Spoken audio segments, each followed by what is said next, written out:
আশা করছি আজকের এপিসোড আপনাদের অনেক ভালো লাগবে। বেশি কথা না বলে সবার আগে চলে যাব আজকের প্রথম ঘটনায়। এখন যে ঘটনাটি আমি আপনাদের সাথে শেয়ার করতে যাচ্ছি, এই ঘটনাটি আমাদেরকে পাঠিয়েছেন মোহাম্মদ আল মামুন ভাই। উনি বর্তমানে রাজশাহী বিশ্ববিদ্যালয়ে লেখাপড়া করছেন।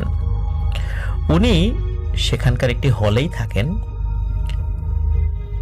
20/10/2023 মানে 2023 সালের অক্টোবর মাসের 20 তারিখে রাত 9টার দিকে বাসা থেকে ওনার আম্মু ফোন করে বলে যে তোর দাদা অনেক অসুস্থ, যত তাড়াতাড়ি সম্ভব বাসায় চলে আয়, তোকে দেখতে চেয়েছে। তো ওনাদের বাসা কিন্তু রাজশাহী শহর থেকে 50 কিলোমিটার দূরে নওগাঁ জেলার মান্দা থানার একটি গ্রামে। তো যোগাযোগ ব্যবস্থা অনেক ভালো হওয়ার কারণে রাতে আসা যাওয়া করতে কোনো সমস্যা হয় না। তো যখনই বলেছেন তখনই সবকিছু গুছিয়ে বাড়ির উদ্দেশ্যে বেরিয়ে পড়েছেন। তো উনি বাড়িতে এসে দেখেন দাদাকে নিয়ে সবাই বসে আছে। তো দাদা ওনাকে দেখে চোখের পানি ছেড়ে দিয়ে বলছে, আমাকে ওরা বাঁচতে দেবে না, বাড়ি ঘরে আগুন লাগিয়ে দেবে, তোরা এখানে থাকিস না, দূরে কোথাও চলে যা। এটা বলেই ওনার দাদা অজ্ঞান হয়ে যান। তো এবার আসি ঘটনাতে। ছোটবেলা থেকেই ওনারা দেখে আসছেন ওনার দাদা অনেক বড় একজন কবিরাজ ছিলেন। ওনার দাদা জিন ছাড়ানোর কাজ করতেন মাঝে মাঝে। এমনকি এই মোহাম্মদ আল মামুন ভাই উনিও যেতেন ওনার দাদার সাথে রুকিয়া করা দেখতে। ভূত প্রেত জিন এগুলো নিয়ে ওনার কৌতূহল ছিল ছোটবেলা থেকেই। ওনার দাদা কখনোই কাউকে চিকিৎসা করিয়ে একটি পয়সাও তার কাজের জন্য পারিশ্রমিক হিসাবে নেননি। ওনার দাদার সাথে এখনো একটি মেয়ে জিন রয়েছে যার নাম হচ্ছে শাহজাদি। ঘটনাটা মূলত শুরু হয় রহিম নামের এক জেলের সাথে। প্রতিদিনের মতো সব জেলেদের সাথে রাত্রে নদীতে মাছ ধরতে যায় এই রহিম। বাকি সব জেলেদের জালে ভালোই মাছ পাচ্ছিল, কিন্তু এই রহিমের জালে কোনো মাছই উঠছিল না। রহিমের তো মনটা খারাপ হয়ে যায়। বলে রাখা ভালো, রহিম যেখানে মাছ ধরছিল তার একটু দূরে একটা শ্মশান ঘাট ছিল। ওখানে পানির গভীরতা অনেক বেশি, ফলে এখানে মাছ পাওয়ার সম্ভাবনা অনেক বেশি, কিন্তু কেউ ওইদিকে মাছ ধরতে যায় না। এখন রহিমের যেহেতু মাছ পড়ছিল না জালে, এক পর্যায়ে সে ভাবে শ্মশান ঘাটের ওই দিকেই যাই, একা একা জাল ফেলবো, যদি ওখানে কিছু পাই। এভাবে আর কতক্ষণ মাছ ছাড়া শুধু কাজ করেই যাব, জাল ফেলবো, জাল তুলবো, পরিবার পরিজনের মুখে তো আহার তুলে দিতে হবে। নেহায়েত পেটের তাগিদেই বাকি জেলেদেরকে কোনো ধরনের কোনো তথ্য না জানিয়ে রহিম ওই শ্মশানের ওই দিকটাতে জাল ফেলতে চলে যায়। জাল ফেলার কিছুক্ষণ পর তার জালে বড় একটা বোয়াল মাছ ধরাও পড়ে। সেই মাছটা খুলে আবার সে জাল ফেলে নৌকায় বসেছিল। হঠাৎ করে লক্ষ্য করে বানরের মতো একটা অবয়ব নৌকার এক পাশে বসে ওই মাছটি কচকচ করে চিবিয়ে খাচ্ছে। এটা দেখে রহিম তো অনেক রেগে যায়। কারণ হচ্ছে এত কষ্ট করে এই ভয়ানক একটি জায়গায় এসে একটা মাছ পেল, সেটা আবার একটা বানর খেয়ে ফেলছে। আর ওই দিকটাতে কিন্তু বানরের উপদ্রব ছিল, এটা সত্য, মাঝে মাঝে বানর দেখা যায়।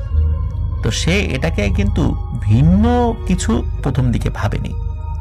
তার হাতে ছিল নৌকার বৈঠা, ওইটা দিয়েই ওই বানরের মতো ওই অবয়বটাকে সে মারতে শুরু করলো। এক পর্যায়ে বানরের মতো ওই অবয়বটি পানিতে লাফ দিয়ে কিছুটা সাঁতার কেটে পানির মধ্যেই মিলিয়ে যায়।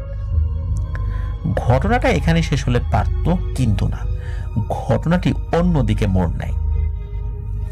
এই রহিম সেদিন স্বপ্নে দেখে একটা বানরের মতো অবয়ব তাকে স্বপ্নে এসে বলছে, তুই আমার এলাকায় এসে মাছ ধরলি, এখানে এসে কেউ মাছ ধরে না, আর এখানে মাছ কেউ ধরেও সেই মাছ নিয়ে যেতে পারে না, আর তুই আমাকে আঘাত করলি, আমি তো তোকে এভাবে ছেড়ে দিতে পারি না রে।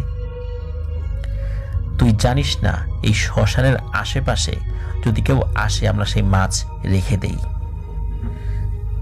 তো এই স্বপ্ন দেখার পর রহিমের ঘুম ভেঙে যায়। তারপর থেকে শুরু হয় এই রহিমের সাথে সমস্যা। সে পাগলের মতো আচরণ করে। সকালবেলা অবশ্য সেই স্বপ্নের কথা বলেছিল সকলকে, তো এরপর থেকে তার আচরণের মধ্যে অস্বাভাবিকতা লক্ষ্য করা যায়। সে কাঁচা হাঁস মুরগি ধরে চিবিয়ে খাওয়া শুরু করে, বাড়ির সবার সাথে খারাপ আচরণ শুরু করে। আর থেকে থেকে নাকি 2-3 জন্য 2 দিন 3 দিন 5 দিন এরকম সে উধাও হয়ে যায়, কোথাও তাকে খুঁজে পাওয়া যায় না। হঠাৎ করে ওই শ্মশানের ওই দিকটাতে বা শ্মশানে তাকে খুঁজে পাওয়া যায়। সে কিভাবে গেল কেউ বলতে পারে না, রহিমও বলতে পারে না। তো এই ধরনের সমস্যা যখন রহিমের চলছিল, এই অবস্থায় এই মামুন ভাইয়ের দাদার কাছে রহিমকে নিয়ে আসা হয়। তো মামুন ভাইয়ের দাদা তার জিনের মাধ্যমে সবকিছু জানতে পারে যে সে মাছ খেকো পিশাচের পাল্লায় পড়েছে।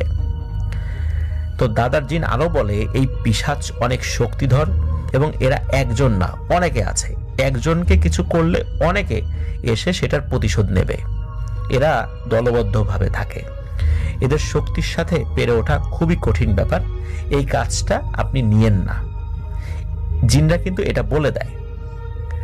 তো এই মামুন ভাইয়ের দাদা তার জিনের মাধ্যমে সবকিছু জেনে না বলে দেয়, কিন্তু রহিমের স্ত্রী হাতে পায়ে ধরে এমন কান্নাকাটি শুরু করে, শেষ পর্যন্ত এই মামুন ভাইয়ের দাদা এই কাজটা করার জন্য রাজি হয় জিনদের নিষেধ সত্ত্বেও। তিনি এই রহিমের বাড়িতে যান, অনেক প্রক্রিয়ার মাধ্যমে নিজের জানা সকল বিদ্যা প্রয়োগ করে ওই বাড়ি থেকে এবং রহিমের উপর থেকে ওই পিশাচটাকে তাড়াতে সক্ষম হন। তবে ওই পিশাচটি যাওয়ার পর দাদাকে কিন্তু মাঝে এসে কানের কাছে ফিস ফিস করে বলে গিয়েছিল, মানে যাওয়ার সময় বলে গিয়েছিল, আমি কিন্তু আবার আসবো রে, কিন্তু তোকে আমি ছাড়বো না। ও আমাকে আঘাত করেছে, ওকে তো আমি এমনি এমনি ধরি নাই, আর আমাদেরকে আঘাত করলে আমরা যে সহজে ছাড়ি না এটা কিন্তু তুই জানতি, তুই কিন্তু কবিরাজ, তোর কিন্তু জানা ছিল, তারপরও তোর জিনেরা তোকে বলেছে, তারপরেও তুই আসলি এখানে, এই জন্য আমি তোকে ছাড়বো না। বলে রাখা ভালো, দাদা কিন্তু সব সময় কাজ করে এসে শরীর বন্ধ করে ঘুমাতেন। তো সেদিন অনেক ক্লান্ত থাকার কারণে শরীর বন্ধ করতে ভুলে যান। রাত 3টার দিকে ওরে বাবারে মরে গেলাম রে বলে চিৎকার করতে করতে উনি বাড়ির সকলকে অস্থির করে ফেলেন। চিৎকার করতে করতে এক পর্যায়ে উনি অজ্ঞান হয়ে যান। পরের দিন দাদি স্বপ্নের মাধ্যমে একটি বিষয় জানতে পারেন। মূলত ওই রাত্রে উনি হালকা ঘুমিয়ে গিয়েছিলেন, ওনার স্বপ্নের মাধ্যমে দাদার সাথে থাকা যে জিন, যার নাম শাহজাদি, সে এসে দাদিকে বলে যান আপনার স্বামীকে বান মারা হয়েছে এবং এই বান মারার কাজটা কোনো মানুষ করেনি, এটি জিনেরা করেছে। রহিমের পেছনে যে পিশাচটা লেগেছিল এই পিশাচটাই এই কাজ করেছে। আমরা তো নিষেধ করেছিলাম আপনার স্বামীকে এই কাজটি না নিতে, তারপরেও তিনি ওখানে গিয়ে এই কাজটি করেছেন, কারণ আমরা এই পিশাচটিকে তাড়াতে সক্ষম নই। আমরা যতজন লোক তার থেকে আরো বেশি জন লোক ওই পিশাচটার সাথে রয়েছে, কারণ ওরা দলবদ্ধভাবে থাকে। কিন্তু আমরা জানতাম ওই পিশাচটা ক্ষতি করবে, কারণ ওরা কালো জাদু জানে, কালো জাদু করেই বানটা মেরেছে, যার কারণে আমরা তাদের সাথে পেরে উঠতে পারিনি। আমাদেরকে ক্ষমা করবেন, আপনার স্বামীকে আমরা রক্ষা করতে পারলাম না। এরপর থেকেই মামুন ভাইয়ের দাদা অনেক অসুস্থ হয়ে যান এবং মাথার বিভিন্ন ধরনের সমস্যা দেখা দেয়। অনেক ডাক্তার কবিরাজ এর মধ্যেই এই কয়েক মাসের মধ্যে ওনারা দেখেছেন, কিন্তু কোনো সমাধান হয়নি। সব কবিরাজি বলে তার সাথে অনেক খারাপ পিশাচ আছে, যার সাথে তাদের পেরে ওঠা সম্ভব নয়। অক্টোবর মাসের 25 তারিখে, মানে 2023 অক্টোবর মাসের 25 তারিখে চাঁপাইনবাবগঞ্জ থেকে একটা কবিরাজ এসেছিলেন। তো অনেকভাবে রুকিয়া করার চেষ্টা করে, কিন্তু সবকিছুতেই নাকি ওই পিশাচরা বাধা দিচ্ছিল। বর্তমানে ওনাদের বাড়ির অবস্থা খুবই ভয়াবহ। রাত্রে কাউকে ঘুমাতে দেয় না, টিনের চালে ইট মারে, টিনের চালের উপর দৌড়াদৌড়ি করে, রুমের সবকিছু এলোমেলো করে রাখে। দাদা যেই ঘরে থাকে সেই ঘরে কাউকে ঘুমাতেই দেয় না। দাদাও কাউকে রাখতে চান না, উনি বলেন যে মরলে আমি একা মরবো, আমার জন্য কারো ক্ষতি হোক এটা আমি চাই না। বাড়ি ঘরে নাকি ওই পিশাচটা আগুন লাগিয়ে দিয়ে সবকিছু শেষ করে দেবে। আশেপাশে পিশাচের বিচরণও নাকি অনেক বেড়ে গেছে। তো এই মামুন ভাইয়ের বড় আব্বু এগুলো দেখে কষ্ট সহ্য করতে না পেরে সেদিন রাত্রে দাদার রুমে গিয়ে বলে যে কে আছিস, সাহস থাকলে আমার সঙ্গে লাগ, আমার বাবাকে ছেড়ে দে। তো ওনাকে কেউ পেছন থেকে লাথি মেরে ফেলে দেয় এবং তার হাত ভেঙে যায়। এই ভয়ানক ব্যাপারটি এখনো ওনার পরিবারের সাথে চলমান রয়েছে, কারণ সময়টা কিন্তু বেশি আগের না, মাসখানেক আগের ঘটনা। তো এই মামুন ভাই সকলের কাছে দোয়া চেয়েছেন আল্লাহ যেন ওনার দাদাকে সুস্থ করে দেন এবং এই সমস্যা থেকে ওনারা নিষ্কৃতি পান। প্রিয় লিসেনার্স, আমরা সকলে দোয়া করব তার দাদার জন্য এবং ওনাদের পরিবারের জন্য। চলমান এই ব্যাপারটি যেন দ্রুত নিষ্পত্তি হয়। আল্লাহ সুবহানাহু ওয়া তাআলা ওনাদেরকে এই সমস্যা থেকে হেফাজত করেন, রক্ষা করেন, আর কাউকে যেন মানুষকে উপকার করতে গিয়ে এই ধরনের সমস্যায় পড়তে না হয়। উপকার করা তো অবশ্যই ভালো একটি কাজ, উপকার করতে গিয়ে যদি মানুষ বিপদে পড়ে তাহলে আরও মন খারাপ হওয়াটাই স্বাভাবিক। আল্লাহ অবশ্যই এই ধরনের মানুষদের সাথে থাকবেন, বিপদ আপদ তো ভালো মানুষদের উপর আসবেই, তাই না? আল্লাহই হেফাজত করবেন। ধন্যবাদ মামুন ভাই, এই ঘটনাটি আমাদের সাথে শেয়ার করেছেন। আমরা অন্তরের অন্তঃস্থল থেকে দোয়া করি এই সমস্যা থেকে যেন আপনারা নিষ্কৃতি পান।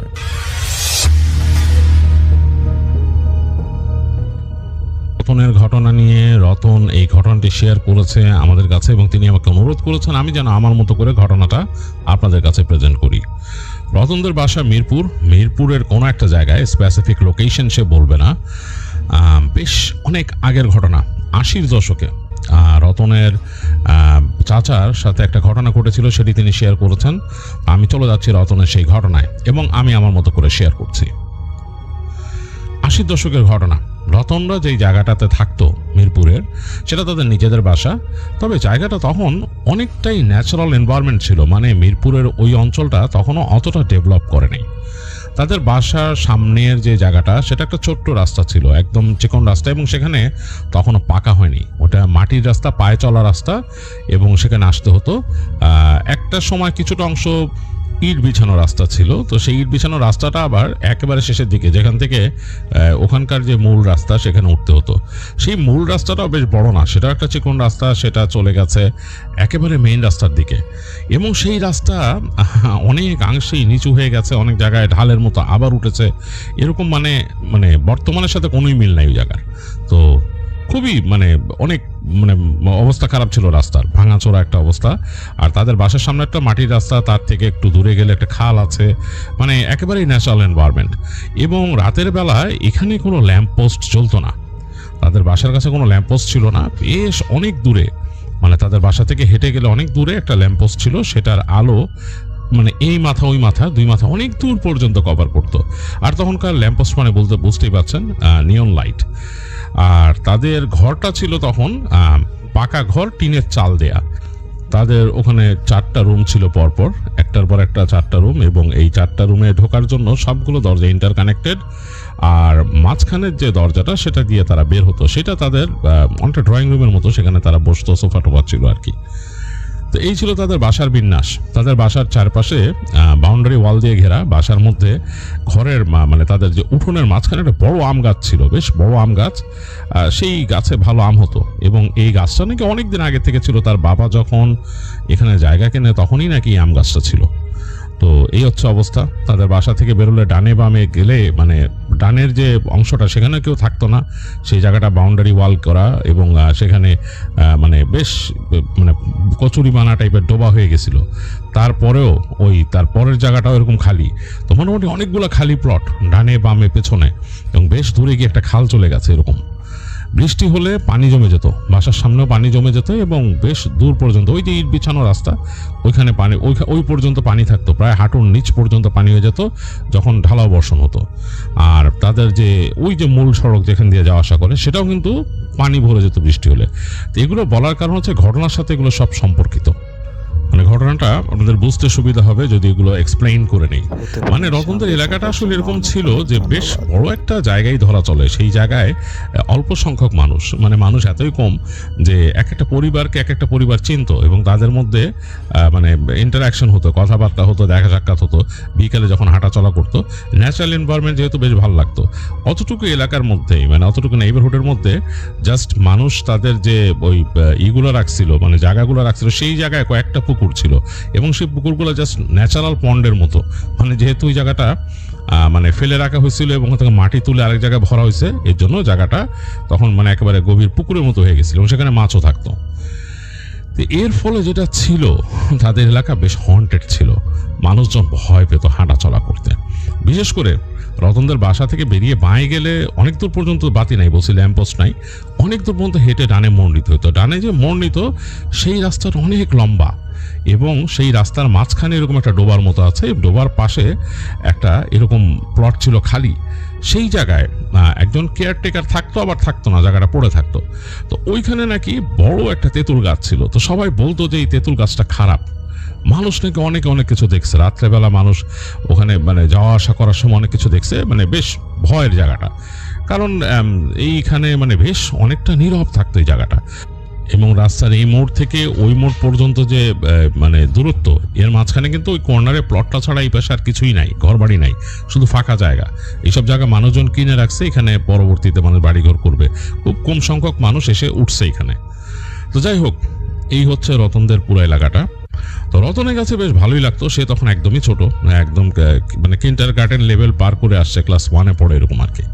তো সে তখন তাদের উঠানে খেলা করে, বের হয়, রাস্তা দিয়ে হাঁটে, বেশ আনন্দ ফুর্তি করে। এবং যে বললাম যে মানুষজন অনেক কম, মানুষের সাথে মানুষের ইন্টারাকশন হয়, তো সবাই সবাইকে চেনে। রতন খুব এনজয় করতো। আর তার কাছে সবচেয়ে মানে ভালো লাগতো তার চাচারা যখন আসতো বেড়াতে, তখন বেশ ভালো লাগতো, গ্রাম থেকে আসতো চাচারা। তো এরকম এক বর্ষাকালে, তখন বেশ বর্ষার সময় মোটামুটি ভালোই বৃষ্টি হয় সব সময়। রতনের ছোট চাচা আসলো। রতনের খুব প্রিয় হচ্ছে তার ছোট চাচা, কারণ তিনি যখনই আসেন রতনের জন্য বিভিন্ন জিনিস নিয়ে আসেন গ্রাম থেকে। আর রতন খুব পছন্দ করে এটা, এবং তার দাদিও জিনিসপত্র পাঠিয়ে দেয়। তো ছোট চাচা আসাতে রতন তো খুব খুশি। ছোট চাচা তার জন্য অনেক কিছু নিয়ে আসছে, নাড়ু, তারপরে আর অনেক কিছু বানায় নিয়ে আসছে সেখান থেকে, মানে গ্রাম থেকে নিয়ে আসছে, তার দাদি বানায় দিছে। রতন খুব মজা। আর তার উপরে বোনাস হচ্ছে ছোট চাচা গল্প বলে, বিভিন্ন রকমের গল্প, ভূতের গল্প, আরো অনেক গল্প, এবং এগুলো তার কাছে খুব ভালো লাগতো। তো ছোট চাচা আসছে বাসায়, তখন বিকাল হয়ে গেছে, এবং আসার পর রতনের বাবা মাও খুশি। রতনের বাবাও খুব পছন্দ করে তার ছোট ভাইকে। তিনিও গল্প গুজব করলেন তার ছোট ভাইয়ের সাথে। রতন তো চাচার সাথেই আছে। তো তার রতনের মা জিজ্ঞেস করলো তার চাচাকে যে কি খাবি। তিনি তুই করে বলতেন, তো বললো যে ভাবি খাবো, খিচুড়ি খাবো, খিচুড়ি, ইলিশ মাছ ভাজি। তো ইলিশ মাছ তো নাই, ইলিশ মাছ তো নাই, খিচুড়ি করা যায়, বাসায় তো ইলিশ মাছ নাই। আর তখনকার সময় আসলে রেফ্রিজারেটরও থাকতো না সব বাসায়। তো রতনের চাচা বললেন ইলিশ মাছ নাই, কোনো সমস্যা নাই, আমি যাইতেছি বাজারে।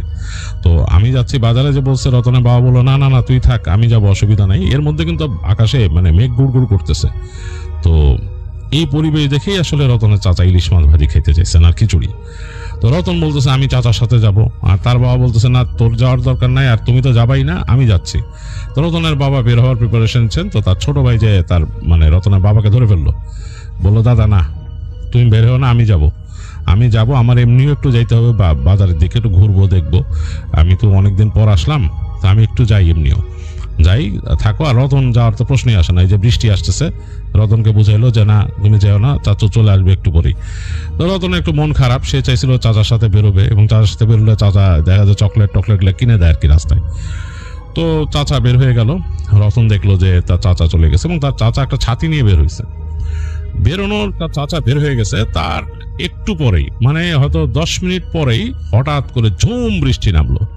সেই বৃষ্টির সাথে কড়কড় শব্দে বাজ পড়তেছে, আর সে কি বর্ষণ আর বাতাস, মানে রতনদের টিনের চালের মধ্যে তারা বুঝতে পারতেছে ঝমঝম করে উঠতেছে। হঠাৎ করে তাকায় দেখতেছে রতন, তাদের যে জানালা আছে, জানালা পাশ দিয়ে তাকায় দেখতেছে যে তাদের আম গাছের যে ডালপালা এরকম বেঁকে যাচ্ছে বারবার। আম গাছটা বেশ উঁচু ছিল, বেঁকে যাচ্ছে, এবং এটা অনেক পুরনো গাছ দেখে অনেক বড়, মানে বেশ সার গাছ আর কি যেটাকে বলে। তো রতনের কাছে বেশ ভালো লাগতো এরকম, যখন নাকি মানে বেলা শেষে সন্ধ্যার দিকে বৃষ্টি আসতো, সে তাকায় দেখতো জানলা দিয়ে, তার কাছে বেশ লাগতো। সে দেখতেছে যে বৃষ্টি পড়তেছে, পড়ে তাদের যে উঠানের মধ্যে দিয়ে পানি গড়িয়ে যাচ্ছে, এবং পানির মধ্যে ফোঁটা উঠতেছে। সে বুঝতে পারছে যে এই পানি উঠে যাবে তাদের যে বাড়ি ঘরের, মানে একেবারে যে পর্যন্ত আর কি, ডো পর্যন্ত, ঘরের লেভেলের একটু নিচে চলে যায় পানি যখন বেশি পানি উঠে। আর এমনি পানি উঠলে দেখা যাচ্ছে মোটামুটি পায়ের পাতা ভিজে আর কিরকম একটা অবস্থা। রতনের কাছে বেশ ভালো লাগতেছে, তাকায় দেখতেছে। সে বসে নৌকা বানাচ্ছে যে সে পানিতে ছাড়বে যদি বৃষ্টি একটু কমে যায়, আর চাচায়ের মধ্যে কিভাবে আসবে এটা চিন্তা করতেছে। রতনের বাবাও বলতেছে রতনের আম্মাকে যে রতনের আম্মা, জসিম যে গেল, রতনের চাচার নাম ছিল জসিম, বললো জসিম যে গেল, ও কেমনে গেল, এখন কোথায় আছে, কি অবস্থা, আমি তো চিন্তায় পড়ে গেলাম। কারণ ওই মেন রাস্তায় তো পানি উঠে, বাজারে যাওয়ার যে রাস্তা ওইটার মধ্যে পানি উঠে যায় বেশ, মানে ওইটা একটা ঢালের মতো ছিল, বেশ ঢালের মতো, তো ওইখানে বেশ পানি উঠে যায়, ওইটা সে কিভাবে কি যাবে, তো খুব টেনশনে পড়ে গেল। এমনও হয়েছিল তাদের ওইখানে একবার বেশ বৃষ্টি হওয়ার পর ওই ঢালের মধ্যে তাদেরকে নৌকা নিয়ে চলতে হয়েছিল, মানে একটা নৌকা ওই ঢালের অংশটা পার করে দেয়, মানে এরকম এরকম পানি উঠে গেছিল ওই জায়গাটা। যাই হোক, বর্তমানে সেখানে পুরাই রাস্তা, পাকা রাস্তা। এনিওয়ে, তো ওরকম একটা অবস্থা। তো রতনের আব্বা খুব চিন্তিত রতনের চাচাকে নিয়ে, যে তার কি হলো, সে তো বেরিয়েছে, এখন তো পৌঁছাইতে পারেনি, তিনি ভালোই জানেন। যাই হোক, চিন্তা করতে করতে তিনি কাজ করতেছেন, তার খাতা কলম কাগজ নিয়ে তিনি কিছু লিখতেছেন। রতন দেখতেছে তার বাবাকে, আর রতনের আম্মা রান্না করতেছে, খিচুড়ি রান্নার প্রিপারেশন নিচ্ছে। তিনি ওই চুলায় চড়াইছেন জিনিসপত্র, একটা ঘ্রাণ আসতেছে, রতনে খুব ভাল লাগতেছে, ঘি দিয়ে চাল ডাল ভাজার মতো একটা ঘ্রাণ, খুব ভাল লাগতেছে রতনের কাছে। যাই হোক, এর মধ্যে ইলেকট্রিসিটি চলে গেল, চারিদিক অন্ধকার হয়ে গেছে। রতনের কাছে একটু অস্বস্তি লাগলো, কারণ সে একা বসে ছিল, একটু ভয়ই লাগা শুরু করলো। রতনের আব্বা ওখান থেকে বললো যে, এই মোমবাতি থাকলে দিয়ে যাও রতনের আম্মাকে। তো রতনের আম্মা মোমবাতি নিয়ে আসলো, দেখলো যে তার বাবার কাছে দিয়ে আসলো একটা মোমবাতি আর একটা হারিকেন, রতনের কাছে দিয়ে গেল এখানে।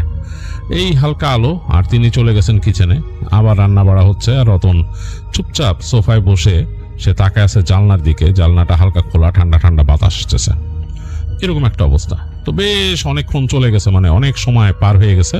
রতনের আব্বা ওই রুম থেকে চলে আসলেন, এসে রতনকে নিয়ে বসলেন, বললেন যে ইলেকট্রিসিটি যখন আসলো না, আজকে মনে হয় বেশ অনেকক্ষণ থাকবে না, কি করবা, তোমার চাচারে নিয়ে তো চিন্তা হইতেছে, আমি বেরোবো নাকি চিন্তা করতেছি। একটু পর রতনের আম্মাও চলে আসছে, এসে বললো যে আসলেই চিন্তা হচ্ছে জসিমরে নিয়ে, কি হলো। এর মধ্যে কিন্তু খিচুড়ি রান্না হয়ে গেছে, ঘ্রাণ, বেশ ঘ্রাণ ছুটছে ঘরের ভেতরে। রতন আম্মা বলছে, রান্না তো আমারও হয়ে গেল, আর ছেলেটা কি হলো এই বৃষ্টির মধ্যে, তুমি কি খবর নিবা, রতনের আব্বাকে বলতেছে। তো রতনের আব্বা বলতেছে, আচ্ছা দেখি, চিন্তা করতেছি যে মানে কি হয়। তো তিনি উঠছেন, তিনি বেরোবেন ঘরের মধ্যে। এই সময় তাদের দরজার মধ্যে নক হলো, খুব অস্থির নক, ঘাট ঘাট ঘাট ঘাট ঘাট। মানে তখনকার এরকম বাসার দরজা কিন্তু এক পাল্লার ছিল না, এটা 2 পাল্লার দরজা ছিল। তো মানে এগুলা নক করলে বেশ মানে ঝাঁকি লাগতো দরজায়, তো ঘাট ঘাট ঘাট ঘাট ঘাট করে নক হয়েছে। তো নক হওয়ার পর সাথে সাথে রতনের আব্বা বললো, কে কে এই কে, কোনো উত্তর দিচ্ছে না, ঘাট ঘাট ঘাট ঘাট আবার নক করতেছে, মানে খুব গায়ের জোরে কেউ নক করতেছে। তো রতনের আম্মা একটু ভয় পাইছে, সে বলছে কে, বলে আরে চুপ থাকো, জসিমই হইতে পারে। তিনি তাড়াতাড়ি গেলেন, রতনের আব্বা যে দরজার যে মাঝখানের কাঠ দিয়ে লাগায় রাখতো সেটা সরায় ফেললেন, সরায় ছিটকিনি নামাইলেন। ছিটকে নামানোর পর দেখলো দরজা ধাক্কা দিয়ে, এরকম মানে দ্রুত ধাক্কা দিয়ে ঘরের মধ্যে ঢুকলো। মনে হলো যে মানে একটা বাতাসের মতো, কিন্তু তিনি তাকায় বুঝতে পারলেন অন্ধকারে বাইরের যে হালকা আলো আধারি এটার মধ্যে আর এই যে বৃষ্টির একটা ছাঁট আসছে, সেটা তিনি বুঝতে পারেন নাই। তারপরে বুঝলেন তার ভাই জসিম ঢুকছে ঘরের ভেতরে, এবং তার হাতে একটা ব্যাগ, আর হাতে মনে হয় কিছু একটা ধরা। সেই ব্যাগটাকে একদিকে ছুঁড়ে ফেলে দৌড় দিল। তো খুব অবাক হয়ে গেলেন রতনের আব্বা, কি ব্যাপার, মানে জসিম এরকম দৌড় দিল কেন ঘরের মধ্যে, কই দৌড় দিল কোথায়, ওই পাশে তাদের রান্নাঘরটা যেদিকে, মানে ঘরের এই তাদের যে 4টা ঘর তার পাশেই কিন্তু ওদিকে রান্নাঘর। তো রান্নাঘরের দিকে, এবং রান্নাঘরের এক পাশেই তাদের গোসলখানা, বাথরুম, এগুলো আর কি। তো তখন সব মানে এরকম থাকতো, এইভাবেই থাকতো বাড়িগুলো। তো ওদিকে দৌড় দিছে রতনের চাচা। তো তার আব্বা অবাক হয়ে গেল যে কি ব্যাপার, জসিম ওদিকে দৌড় দিল, এই জসিম, তিনি বলে, এই জসিম কি হয়েছে তোর, এই কি হয়েছে, কোনো উত্তর নাই তার। ওই একদম রান্নাঘরের দিকে যে চুপচাপ, শব্দ নাই কোনো। তো রতন আব্বা বললো, কি ব্যাপার, ওরকম দৌড়িস, ওর কি মানে বাথরুমে যেতে হবে বা কিছু, তো ব্যাগটাকে এবার ছুড়ে ফেলে এইভাবে, মানে ও তো এরকম না, এরকম আচরণ করলো কেন। তো ঘরে কিন্তু বাতাস ঢুকতেছে, দরজাটা কাঁপতেছে, দেখতেছে বৃষ্টি কিন্তু তখনও পড়তেছে, দরজাটা এরকম খোলা বাতাসে। তখন আব্বা একটু মানে হয়ে গেছে, হতবিহ্বল হয়ে গেছে এরকম ব্যাপারে। তো তারপর বললেন, দেখো তো কি ব্যাপার। তো বলে তিনি হারিকেন নিলেন, তার রতনা আম্মাকে বলছে দেখো তো কি ব্যাপার, কিন্তু তারপর নিজে হারিকেন নিছে, নিয়ে হাঁটা দিলেন, কারণ একটু মানে অবাক, তিনি ভেবা চাকা খাইছেন, কি ব্যাপার। হারিকেন নিয়ে হাঁটতে হাঁটতে তিনি পাশের রুম ক্রস করে, মানে তাদের 2টা বেডরুম ক্রস করে ওই পাশে গেলেন, যে দেখতেছেন যে রান্নাঘরটা, আলো মারলেন, রান্নাঘরে কেউ নাই, রান্নাঘর একদম নীরব। তিনি মাথা ঘুরায় পিছনে শুনতেছেন, তাদের রান্নাঘরের পেছনেই হচ্ছে গোসলখানাটা। তো মানে মাঝখানে একটু জায়গা, একটা স্টোর রুমের মতো, তারপর পেছনে গোসলখানা। গোসলখানার ওদিক থেকে শব্দ আসতেছে, গোসলখানার ভেতরে কিন্তু তাদের বাথরুম একদম কর্নারে, ওখানেই মানে দরজা দিয়ে আলাদা করা পার্টিশন। তো ওখান থেকে শব্দ আসতেছে কেমন জানি একটা, মানে মানে একটা পুরুষ কণ্ঠ যদি মানে গলার ভেতর থেকে সাউন্ড করে যেরকম হয়, মানে ঢেক তুললে যেরকম, আবার কেমন একটা হাসির শব্দ, এটাও মানে অদ্ভুত হাসি, চাপা হাসি, মানে কোনো মানুষ যদি ভেতর থেকে হাসে সেই হাসি মানে বেশ ভয়ঙ্কর ভাবে লাস্টে খক খক করে শেষ হচ্ছে। আবার মনে হচ্ছে গলা চিকন করে কেউ কথা বলতেছে তার পেছনে। রতনের আব্বার সারা শরীরে রোম দাঁড়ায় গেছে। রতন কিন্তু তার মার সাথে গায়ে সেটে দূর থেকে দেখতেছে সিনটা, এবং সেও এই শব্দগুলো শুনতে পাচ্ছে। কেমন জানি একটা শব্দ, এই মনে হচ্ছে যে একটা মানুষ নিজের সাথে নিজে কথা বলতেছে, মানে আবার উত্তর দিচ্ছে, এবং যে প্রশ্ন করতেছে সে একটু মোটা স্বরে, আবার যে উত্তর দিচ্ছে সে একটু নিজের গলাটাকে চিকন করে চেপে। তো এই পর্যায়ে রতনের আব্বা আস্তে আস্তে হারিকেন নিয়ে গেল সেই গোসলখানা, মানে তাদের যে শাওয়ার গোসলখানা যেখানে গোসল করে সেই জায়গায় আস্তে করে উকি দিল হারিকেনটা নিয়ে। তিনি দেখতেছেন তাদের যে বাথরুমের দরজাটা সেটার সামনে একটা সিঁড়ি আছে, দুইটা সিঁড়ির উপরে বসে আছে তার ভাই জসিম বসে আছেন, এবং তার হাতে সেই ইলিশ মাছ একটা ধরা, মোটামুটি ভালোই বড় সাইজের একটা ইলিশ মাছ ধরা, এবং সেই ইলিশ মাছের দিকে তাকিয়ে কি কি বলতেছে নিজে গলার ভেতর থেকে, আবার জিভ বের করে ইলিশ মাছটা চাটতেছে, সেই বড় ইলিশ মাছটাকে।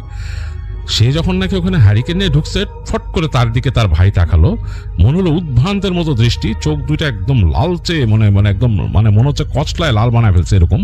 তার দিকে তাকায় বলছে, তোরা ইলিশ মাছ খাবি, এমন করে চেহারা করে বলছে, মানে সেটা তিনি কল্পনা করে, তাকে এরকম অসম্মান করার প্রশ্নই আসে না। তার ছোট ভাই তাকে দাদা দাদা করে বলে, অনেক সম্মান করে। তো ইলিশ মাছ খাবি এমন করে বলছে, তিনি তার বুকের ভেতর ধক করে উঠছে। তারপর হ্যাঁ করে ইলিশ মাছটা নিয়ে তার ভাই ওখান থেকে লাফ দিয়ে দৌড় দিল। তো রতনের বাবা সরে যাচ্ছিল, কিন্তু তাকে ধাক্কা দিয়ে ফেলে দিল এক সাইডে, তিনি পড়ে গেলেন হারিকেন নিয়ে। তারপর দেখলেন হুড়মুড় করে তার ভাই বের হয়ে গেল। রতনের মা তাড়াতাড়ি রতনকে নিয়ে সাইডে সরে গেছে, দেখে দৌড় দিয়ে বের হয়ে যে তাদের যে মূল দরজা দিয়ে বের হয়ে গেছে আবার। তো রতনের বাবা তাড়াতাড়ি পড়ি করে উঠে, ওই হারিকেন কিন্তু পড়ে গেছিল, নেভে নাই তখনও, তিনি হারিকেন নিয়ে আবার দৌড় দিলেন।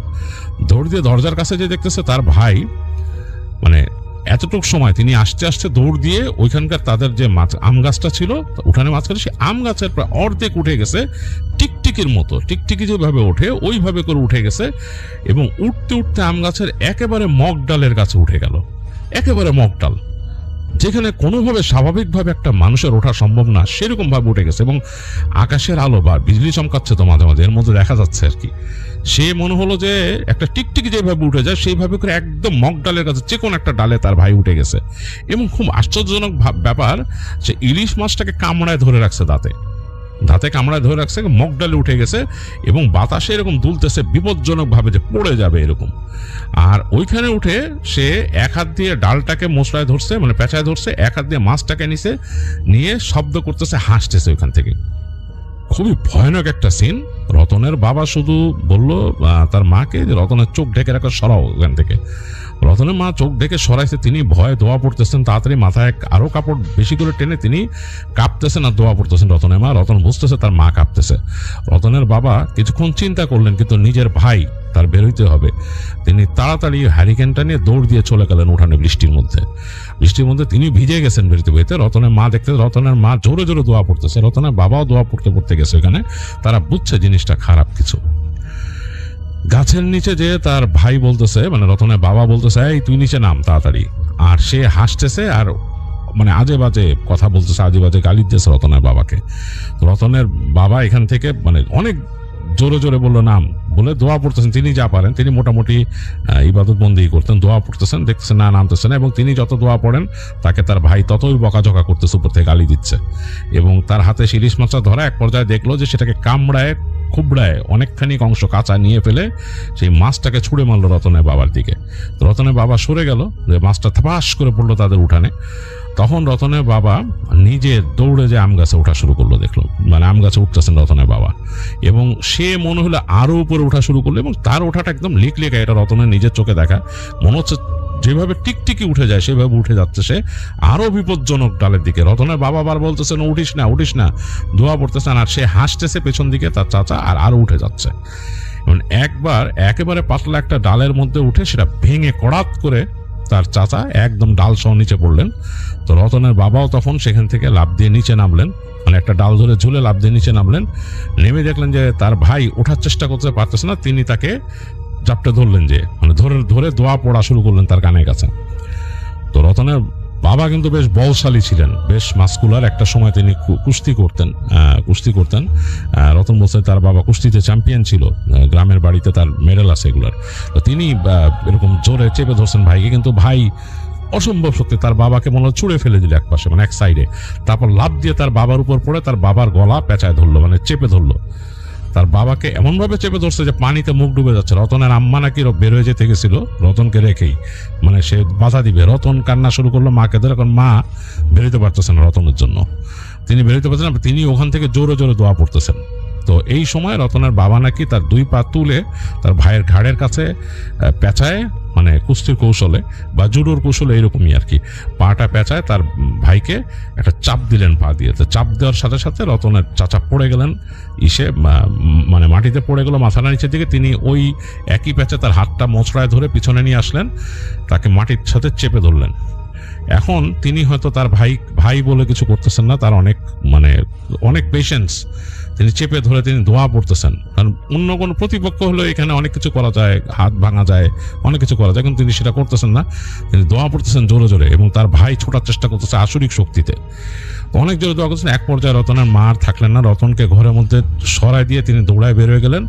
তিনি দোয়া পড়তে পড়তে যে ফু দিলেন, রতনের চাচার কানের মধ্যে ফু দিলেন, একটা সূরা পড়ে ফু দিলেন। তো সেটা পড়ার সাথে সাথে নাকি আর্তচিৎকার করে কাঁপতে কাঁপতে রতনের চাচা মানে নিথর হয়ে গেল, মানে একদম থেমে গেল আর কি, তিনি মানে বেহুশ হয়ে গেছে, জ্ঞান হারায় ফেলছে। তো রতনের বাবা মনে হাঁপ ছেড়ে বাঁচলেন। তিনি কিছুক্ষণ হাঁপায়, তারপর তার মানে রতনের চাচাকে টেনে ঘরের দিকে আনলেন, কারণ তিনি পারতেছেন না উঁচা করে আনতে। টেনে ছেঁচড়ে আইনে ঘরের মধ্যে উঠাইলেন। রতনের আম্মা বলতেছে যে ঘরে আনতেছ, যেটা আবার পাগলামি করে, তিনি বলছে রশি আনো, রশি। তো তাড়াতাড়ি রতনের আম্মা রশি নিয়ে আসলো, এবং মোটা বড় রশি ছিল না, সুতলি রশি, ওগুলো দিয়ে তিনি ভাইয়ের হাত বাঁধলেন, পা বাঁধলেন, বেঁধে তিনি দোয়া পড়া শুরু করলেন। দোয়া পড়তেছেন, একটু পর পর কেঁপে উঠতেছে রতনের চাচা। রতন এগুলো দেখতেছে কোনার মধ্যে সোফায় চুপচাপ বসে, গায়ের মধ্যে কাঁথা নিয়ে। এরকম কাঁপতে কাঁপতে রতনের চাচা এক সময় একদম কাঁপা শুরু করলো পুরা, এবং কাঁপা শুরু করলো। তারপর তার আবার হুঁশ আসলে চিৎকার করতেছে, তিনি খুব চিৎকার করতেছে। তো রতনের বাবা বললো যে আমি তো পারবো না, তখন বৃষ্টি একটু থেমে গেছে, কমে গেছে। তিনি বললেন যে অমুক সাহেবের, মানে তাদের কাছের বাসার, বলো ওনাকে একটু ডেকে নিয়ে আসো। হ্যাঁ, ওনার বড় ভাই আবার বড় হুজুর আর কি, তো ওনাকে ডেকে নিয়ে আসো, উনি এসে দেখি কি করা যায়, রতনকে নিয়ে যাও। তার মাকে বললো। তার আম্মা ভয় পাচ্ছে, কিন্তু একা রেখে যেতে চাচ্ছে না রতনের বাবাকে। রতনের বাবা জোর করে বললেন যে তুমি যাও, নাইলে কিন্তু বিপদ হবে, ও দেখতেছে কেমন করতেছে। তো তখন রতনের আম্মা রতনকে নিয়ে একটা ছাতি নিয়ে ঘর থেকে হারিকেন নিয়ে বের হলেন, এবং এই হালকা হালকা বৃষ্টি তখন চিটচিট পড়তেছে। রতন কে কোলে রাখতে পারতেছে না তার মা, কারণ রতনের তখন অনেক মোটামুটি ওজন হয়ে গেছে, উনি হালকা পাতলা ছিলেন রতনের আম্মা। তো তিনি রাখতে পারছেন না। রতন এক পর্যায়ে বললো যে মা আমি নামবো। তো তার মা তারপরেও তাকে ছাড়তেছে না, সে জোর করে নেমে গেল মায়ের কোল থেকে। তো রতন তখন দেখছে যে তার হাঁটুর উপর উঠে যায় পানি, এতখানি পানি সেখানে রাস্তায়। তো যাই হোক, সেগুলো পাড়ায় তার আম্মার সে গেল সেই যে প্রতিবেশীর বাসায়। রাস্তাঘাট এত ভয়ের, রতনের কাছে খুব ভয় লাগতেছিল, একদম নিথর নীরব, এবং সে তার বাবার কথা চিন্তা করতেছিল যে বাবার কি অবস্থা। সে বুঝতে পারছে তার চাচাকে জিনে ধরছে, এটা সে বুঝতে পারছে, কারণ তাদের ওই এলাকায় এসব কথা প্রচলিত ছিল তখন। তো গিয়ে ওই বাড়িতে তারা দরজা নক করলো, ইলেকট্রিসিটি তখনও নাই। অনেকক্ষণ নক করার পরে তখন ওই বাড়ির মানুষ দরজা খুললো। তো তোরা তো ভয় পাইছে তাদেরকে দেখে, অন্ধকারে হাতে হারিকেন নিয়ে আসছে। তো বললো যে কি ব্যাপার ভাবি, কি হয়েছে? তখন রতন আম্মা বললো আমাদের বিপদ, আমাদের বাসায় আমার দেবরকে জিনে ধরছে। এটা বলার পর তখন ওই বাসার যিনি ছিলেন, যে বড় ভাই যেটা বলছে, যিনি হুজুর, তিনি মোটামুটি অনেক কামেল মানুষ ছিলেন, তিনি আসলেন সাথে সাথে। আসার পর তিনি দেখতেছেন যে অলরেডি চিৎকার চেঁচামেচি করতেছে তার চাচা এবং তার বাবা, ওখান থেকে ধস্তাধস্তির সাথে মানে এমনভাবে মানে সে ঝাঁকা দিতেছে যে সোফা ভেঙে ফেলবে, সে সোফার মধ্যে যে তাকে শোয়া রাখছে জোর করে। তো তিনি ঢুকলেন, তিনি ওইখান থেকে দোয়া পড়তে পড়তে ঘরে ঢুকলেন। তার যে তেলাওয়াত, তার এই শব্দেই পুরা একদম নিথর হয়ে গেল। রতনের চাচা আর কোনো শব্দ করলো না।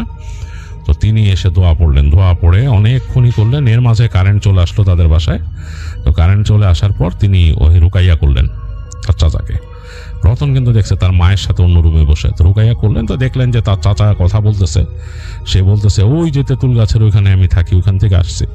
ওই তেঁতুল গাছের ওই প্লটটা সম্বন্ধে তারা জানতো, এবং জানতো যে ওইখানে একটা ফ্যামিলি থাকতো, তারা ওখানে কেয়ারটেকার ছিল আর কি, মূল যে জায়গাটা কিনছিল তারা রাখছিল, এবং তাদের ফ্যামিলিতে কি একটা সমস্যা হয়েছে জানি, যাই হোক তারা আর থাকতো না। অফ এন্ড অন ওই লোকটা মাঝে মাঝে আসতো। তো ওইখানে নাকি সমস্যা, ওখান থেকেই নাকি আসছে রতনের চাচাকে এসে ধরছে। যাই হোক, তো উনি বেশ অনেকক্ষণ ধরে রুকাইয়া করে এক সময় তার চাচাকে ছেড়ে গেল। তো ছেড়ে যাওয়ার পর তিনি দোয়া দরুদ পড়লেন, পড়া পানি আনতে বললেন বাসায় যদি জমজমের পানি থাকে দাও। তো জমজমের পানি ছিল একটা, একসময় আমাদের সবার বাসায় কিন্তু জমজমের পানি থাকতো, এখনো আছে, আমার বাসায় এখন আলহামদুলিল্লাহ আছে, অনেকেই রাখেন।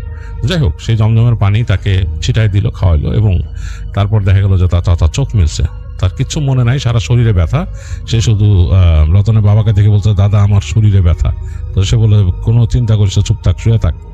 তো সারা রাত নাকি ওই যে উনি যে কামেল ভদ্রলোক তিনিও ছিলেন, ওনাদের বাসায় ছিলেন, আর যান নাই, তিনি বাসায় যান নাই, তিনি থাকছেন, পাহারা দিছেন সারা রাত। তার কাছে রতন অনেক কৃতজ্ঞ। যাই হোক, ওনারা ছিলেন। পরদিন সকালে যখন ঘুম থেকে উঠে রতনের চাচা, তখন তিনি অনেক অসুস্থ, মানে সারা শরীর উপর অনেক কিছু গেছে। তো তিনি তখন রতনের বাবা বললো, কি হয়েছিল তোর? সে বলতেছে, আমার কি হয়েছিল? তো রতনের বাবা বললো, তোর অনেক কিছু হয়েছিল, তোরে তো জিনে ধরছিল রাস্তায়। কেমনে কি, তোর কি কিছু মনে আছে? তো তখন তিনি বলতেছেন যে আমার যা মনে আছে, আমি গেলাম এখান থেকে বের হয়ে ওই যে মূল রাস্তায় উঠছি, তখন বাতাস ছাড়ছে, খুব বাতাস, বাতাসে একদম মানে শেষ হয়ে যেতেছি, এত বাতাস। তা আমি কি করব চিন্তা করলাম, তো ওখানে যে একটা দোকানের ওখানে দাঁড়াইলাম, দোকানদার ঝাঁপ বন্ধ করে দিতেছে এর মাঝে। তো এরপরে যখন নাকি মানে বাতাসটা ছড়ে গেল, আমি ভাবলাম যে বৃষ্টি মনে হবে না, আমি হাঁটা ধরলাম। হাঁটতে হাঁটতে রাস্তার এখানে আসছি, এই সময় ঝুম বৃষ্টি, হায় রে বৃষ্টি। বৃষ্টিতে ভিজতে ভিজতে যে বাজারে হাজির হইলাম। বাজার তো তখন আসলে সবাই ঘুটায় পারে নাই, বন্ধ করে দিবে বৃষ্টির জন্য। তো খুঁজতে খুঁজতে যে চিন্তা করলাম, বাজারে যেহেতু আসছি কেনাকাটা তো করবোই। তো খুঁজতে খুঁজতে এক দোকানে যেতে, এর মধ্যে কারেন্ট চলে গেছে, দেখলাম যে এক দোকানে মাছ আছে, ইলিশ মাছ। তো সেই লোকটা আমি কথাবার্তা বলে তার সাথে দামাদামি করে বড় একটা ইলিশ নিলাম। তো সেই ইলিশটা নিয়ে আমি বাঁধলাম, মেয়েদের খুব পছন্দ হয়েছে। আর দেখলাম একটা সবজির দোকানে টুকিটাকি আছে, বেগুন টেগুন এগুলো আছে, এগুলো কিনলাম, কিনে টেনে ব্যাগে করে আসতেছি। আসার সময় দেখি পানি বেশ জমে গেছে, এই পানির মধ্যে দিয়ে হেঁটে হেঁটে আসতেছে, হাঁটু পানি। তো ওইখানে ওই যে বাসার ওইখানে আসার সময় মাঠের কাছে ওইখান থেকে মনে হলো যে একটা কুকুর আমার পিছে পিছে আসতেছিল এবং কু কু করতেছে, কালো রঙের একটা কুকুর, কু কু করে ডাকে আবার সামনে দিয়ে আসা। তা আমি কয়েকবার হপ হপ করে সরানোর চেষ্টা করছি ব্যাগ দিয়ে। তা আমি তো আর কুকুর টুকুর নিয়ে চিন্তা করি না, গ্রামের ছেলে আমি। কিন্তু ওই কুকুরটা জানি কেমন, মানে কোনো নাই, কার কুকুর, আমি আপনাদের এলাকায় তো এসে থাকছে অনেকদিন, কাউরে দেখি না এরকম কুকুর আশেপাশে আছে। তো কুকুরটা কুই কুই করতে করতে করতে করতে আসলো অনেক দূর পর্যন্ত, তারপর আর কুকুরটাকে দেখি না। তো বুঝলাম যে কুকুর হয়তো চলে গেছে এদিক ওদিক। আর এদিকে তো কিছু নাই, ওই মাঠের ওই পাশে একটা কবরস্থান আছে, তো আমি জানি হয়তো কবরস্থান ওদিক থেকে আসছে, এটাও চিন্তা করতেছিলাম। একটু অস্বস্তি লাগতেছিলাম, মাছটা নিয়ে আসতেছি এরকম, আবার সুটলিটা এমন পাতলা দিছে, সুটলি গেছে ছিঁড়ে, তো ব্যাগেও আটতেছে না। মাছটার আমি মানে ধরে নিছি, লেজ সহ এরকম ধরে তারপর আসতেছি সামনে দেখতেছি পানি, আমার কিন্তু একদম এই বন্ধ ভিজা। তো ওই তেঁতুল গাছের ওই ঘরের ওখান থেকে আসছি, হঠাৎ করে কেন জানি মনে হলো পানির মধ্যে ছপ করে একটা শব্দ হলো। কি ছপ, মনে হলো কিছু একটা পড়ছে লাফায় পানির মধ্যে।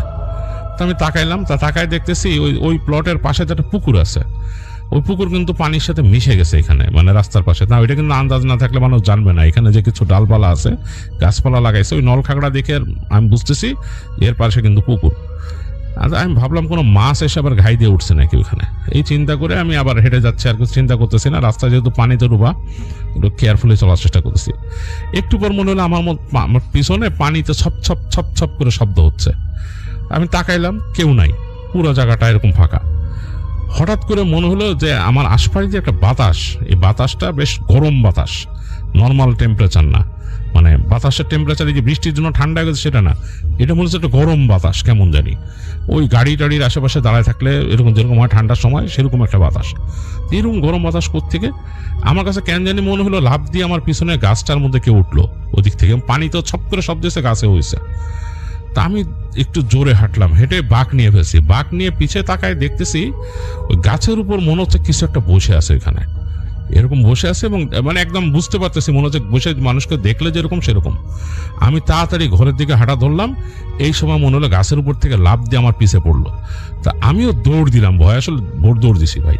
দৌড় দিয়ে যখন আসতেছি তখন হঠাৎ করে শব্দ পাচ্ছি পিছনে পানির মধ্যে ছপ ছপ, মানে কেউ পা ফেলে যদি লাফায় লাফায় আসে, এবং এক একটা পা ফেলতেছে, মানে বেশ বেশ দূরত্ব কভার হয়ে যাচ্ছে আমার থেকে। তা আমি কিন্তু আমাদের গেটে ঢুকে গেছি, এই সময় মনে হলো গরম বাতাসটা একদম আমার গায়ের মধ্যে লাগলো।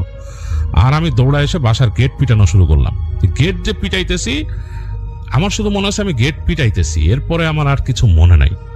কিচ্ছু মনে নাই। আর এরপর যে আমার মানে মানে সেন্স আসলো সেটা হচ্ছে যে এইখানে শুয়ে আপনাদেরকে দেখতেছে। তো যাই হোক, এই পুরো ঘটনাটা শোনার পরে তো খুবই হলো, মানে রতনের বাবা তো বুঝতে পারছে কি ঘটছে, ওই যে আলেম ছিলেন তিনিও বুঝছে, এবং তারপর তাকে দিনের বেলা আরো দোয়া দুরুদ পড়ে আলেম যিনি ছিলেন তিনি বললেন যে আমি বাসায় যাই, সারা রাত তো জাগ না, এখন ঘুম লাগতেছে, আর ওকে মানে চেষ্টা করবেন যে বাইরে টাইরে যেতে দিতে না। ওইটা তো গেছে, যেটা তাকে আসর করছিল গেছে, আর ওই দিক দিয়ে জানি চলাফেরা করেন না, ওরেও যদি নিয়ে যান পরে আপনারা সাথে থাকেন। ওরে এখানকার ওই খারাপ পিশাচ ধরছিল আর কি, এই এলাকায় তো অনেক আছে আপনারা জানেন, এটা একটা ডোবা ছিল আগে, এখান থেকে তারপর মাটি ভরে করছে এই জায়গা। যাই হোক, এই বলে ওই আলেম তিনি বিদায় নেন। আর রতনদের বাসায় রতন খুব ভয় পাইছিল, সে চাচার ধারে কাছেও যায় নাই, বেশ কয়েকদিন বেশ ভয় ছিল সে। আস্তে আস্তে চাচা আবার একটু শারীরিকভাবে নর্মাল হয়, এবং তার চাচা দেখা গেছে যে এই ঘটনার পর একেবারে নিয়মিত নামাজ কালাম পড়া শুরু করে, সে মোটামুটি মানে ধার্মিক হওয়া শুরু করে, কারণ সে ভয় পাইছে অনেক, তার শরীরে অনেক ব্যথা ট্যাথা ছিল কয়েকদিন, তারপর ঠিক হয়। আর ওই গাছের নিচে আর যাইতো না, তার চাচা ওদিক দিয়ে চলাফেরাই করতো না, এই পাশ থেকে বের হয়ে উল্টা দিক দিয়ে বের হয়ে যেত, অন্য দিক দিয়ে চলে যেত, বেরিত। এরপর তো রতনের চাচা বাড়ি চলে যায় আবার। আর রতনরা এরকম অনেক শুনছে, ওইখানে আরো অনেক এরকম ঘটনা, মানুষজন, এলাকার মানুষজন বলছে অনেক মানুষ নাকি পজেস হচ্ছে। তো পরবর্তীতে ওই যে তাদের ওই প্লটটা ছিল একটা সময়, অনেক দিন পর ওই প্লটটা নাকি পরবর্তীতে যাদের ছিল সেই ভদ্রলোক নিজে এসে হুজুর এনে গাছও কাটেন, ওই জায়গাটাকে তিনি বন্ধ করেন, এবং পরবর্তী ওইখানকার যেসব বাড়িঘরগুলো হয়েছিল সবাই নাকি তাদের মোটামুটি বাড়িঘর বন্ধ করেই তৈরি করছে, দোয়া আজকার ওখানে করে, মানে দোয়া মাহফিল করে তারপরে ওই জায়গাগুলোকে তারা ঠিক করছে, এবং অনেক দিন পর্যন্ত ওই জায়গা ওইরকম ছিল। এমনকি ওখানে অনেক বাড়িঘর যারা হয়েছে পরবর্তীতে, মানে বর্তমান তো মানে একদম রিসেন্ট ঘটনা না, বাট আজ থেকে 8-10 বছর আগে ওইরকম ঘটনা শোনা গেছে যে তাদের ওই অনেক বাড়ির সিঁড়িঘরের মধ্যে এরকম হঠাৎ মানে ভয় পাইছে, এরকম মানুষ শুনছে, এরকম 2-1টা বাড়িতে শুনছে রতন। এবং সেসব বাড়ির ঘটনা সে বলছে সে যদি আমরা চাই তিনি কালেক্ট করে সেগুলো পাঠাবেন একদিন, যে কোন বাড়িতে কি দেখছে। ছোট ছোট ঘটনা হবে, সেগুলো দিয়ে আমরা হয়তো একটা বড় ঘটনা মানে একসাথে করে কম্পাইল করতে পারি। তো যাই হোক, এই ছিল রতনের পাঠানো ঘটনা ঢাকার মিরপুর থেকে। এবং মিরপুর কিন্তু অনেক পুরনো একটা জায়গা, এইখানে কিন্তু অনেক রকমের স্টোরি এরকম আছে, কারণ আমার নানা বাড়িও কিন্তু মিরপুরের একটা জায়গায়, এবং ছোটকাল থেকে আমি নিজেও ওখানের অনেক ঘটনা শুনছি, এবং আমার কাছে খুব মিল লাগছে রতনের ঘটনাটা শুনে।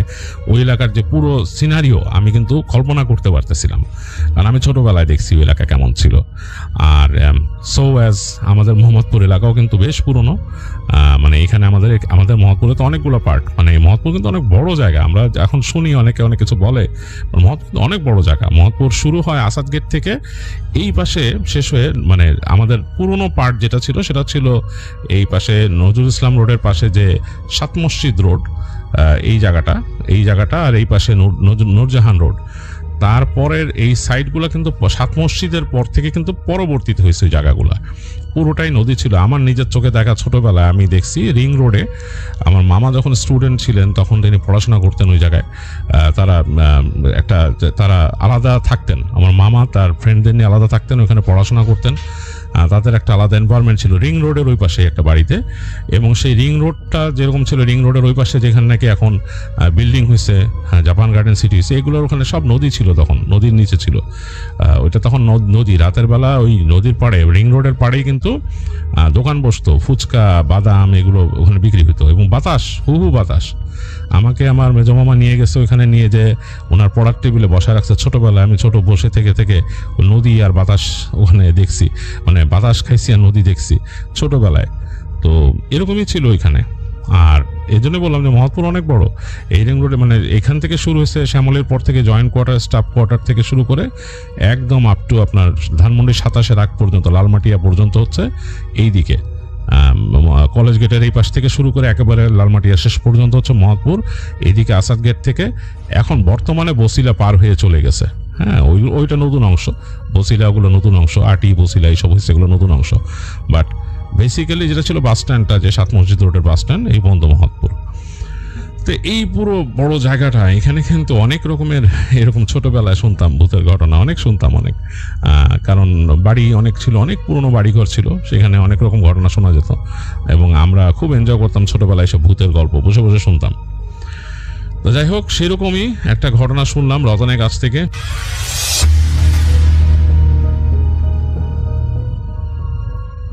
হ্যালো, আসসালামু আলাইকুম রাসেল ভাই। আজকে যে ঘটনাটি আপনাদের মাঝে নিয়ে এসেছি, এই ঘটনাটি আমাকে শেয়ার করেছেন সোহেল ভাইয়া। তিনি তার ঠিকানাটা বলে নাই, কারণ সঙ্গত কারণে ঠিকানাটা বলে নাই আমাকে। তিনি একটি ব্রিজের ভয়ঙ্কর লেভেলের সত্যি একটি ঘটনা শেয়ার করে। সো সরাসরি আমি ঘটনায় চলে যাচ্ছি রাসেল ভাই। এই ঘটনাটি ঘটে আজ থেকে প্রায় 19 বছর আগে। তখন গ্রামের রাস্তাগুলো এতটা উন্নত ছিল না এবং পাকা রাস্তাও ছিল না। তখন গ্রামের রাস্তা একদম কাঁচা এবং ব্রিজগুলো যে ছিল সেই ব্রিজগুলো ছিল লোয়ার ব্রিজ। তো তাদের যে গ্রামটা ছিল, তাদের গ্রামে একটা পরিষদ ছিল। পরিষদের শেষ মাথায় একটি ব্রিজ আছে। এই ব্রিজের তলা দিয়ে পানি আর কি স্রোতের মতো চলে যেত। এই ব্রিজকে কেন্দ্র করে আর কি এই ঘটনাটি ঘটে। এই ব্রিজটি মোটামুটি একটু বড়, কিন্তু গ্রামের মধ্যে সর্বোচ্চ বড় ব্রিজই হচ্ছে ওইটা, এই লোয়ার ব্রিজটি। তো এই যে সোহেল ভাই ছিলেন একজন, এনার বয়স ছিল 22 বছর সে সময়। তখন তিনি একটা কাপড়ের দোকানে আর কি কাজ করতেন। তো সে সময় বন্যার সময় তো প্রতিদিনই রাত্রিকালীন সময় বা দিনের সময় করে ঝড়ি হইতো, মানে বৃষ্টি হইতো। সেই বৃষ্টির সময় একদিন মানে দোকান বন্ধ করতে করতে রাত 9:30 বেজে গেছে। সে সময় বৃষ্টি শুরু হয়ে গেছে। তো এই সোহেল ভাইয়ের আবার মনে পড়ছে যে তার বাবাকে নিয়ে পরের দিন সকালেই হসপিটালে যেতে হবে। তো সেই জন্য আবার দোকানে যে ছাতি ছিল, ছাতি নিয়ে এবং একটা হাতে টর্চ লাইট নিয়ে সে আর কি দোকান থেকে বাড়িতে যাবে।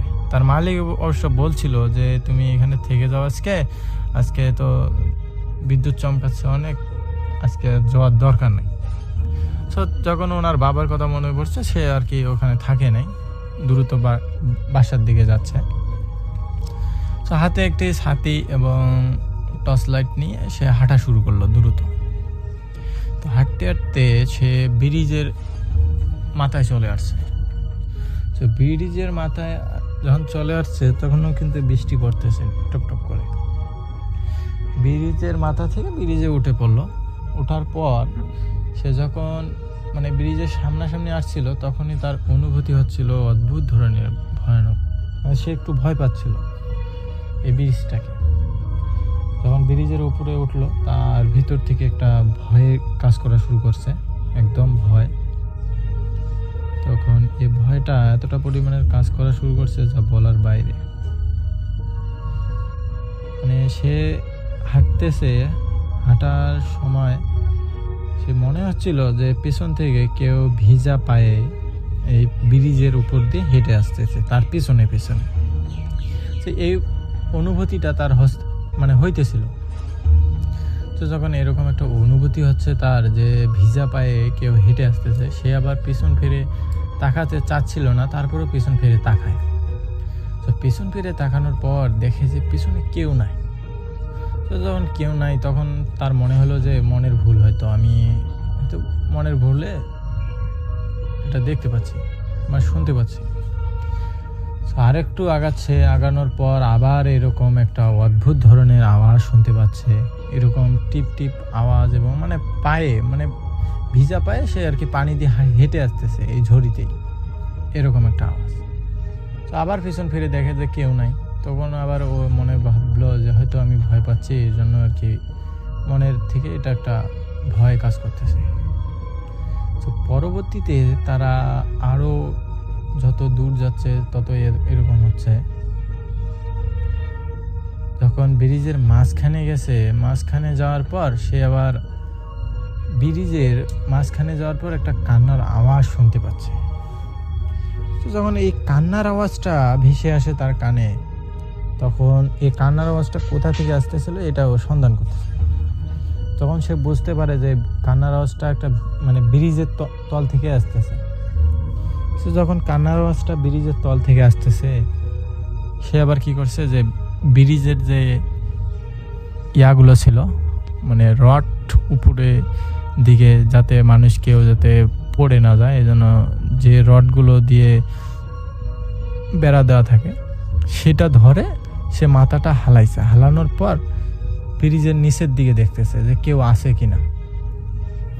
তো সে দেখতে পাচ্ছে যে সোহেল ভাই দেখতে পাচ্ছে যে নিচে একটা সাদা কাপড় পরা লোক মানে দাঁড়িয়ে আছে। সেখানে পানি কম সম পরিমাণও পানি নাই, হাঁটু সম পরিমাণ পানিতে দাঁড়িয়ে আছে। এটা দেখে সে তো একটু ভয় পেয়ে গেছে, মানে পাটা যখন নিচে নামিয়ে দিছিল তখন ভয় পেয়ে গেছে। তখন পাটা দ্রুত তুলে ব্রিজের উপরে খাড়া হয়ে তো তোলার সময় সে আবার দেখতে পায় যে বিদ্যুৎ চমকাচ্ছে। সে সময় সে বিদ্যুৎ চমকানোর আলোতে সে দেখতে পায় যে এই ভয়ঙ্কর নিবিলের অবায়কটির হাতগুলো অস্বাভাবিক ধরনের লম্বা, এবং তার যে মুখের জায়গাটা ছিল সেটাও স্পষ্ট বোঝা যাচ্ছিল না। মানে হাতগুলো অস্বাভাবিক লম্বা এবং পা পানিতে ভেসে আছে। এটা দেখে তার এতটা পরিমাণের ভয় লাগে যা বলার বাইরে। সে এটা দেখে সাথে সাথে দৌড় দেওয়া শুরু করে, মানে এত জোরে দৌড়াচ্ছে কিন্তু ব্রিজ পার হচ্ছে না সে। তো যখন ব্রিজ পার হচ্ছে না, সে আবার অনুভূতি করতেছে যে পিছন থেকে তার পিছনে কে জানি হেঁটে হেঁটে আসতেছে। ব্রিজটা শেষেই হচ্ছে না যখন এরকম কেউ পিছন থেকে হেঁটে আসতেছে, এরকম অনুভূতি হওয়ার কারণে সে লোকগুলোকে মানে কোনোভাবে এরকম লোকগুলোকে খুঁজতেছে, মানে পিছন ফিরে তাকাচ্ছে, কোনো লোক দেখা যাচ্ছে না।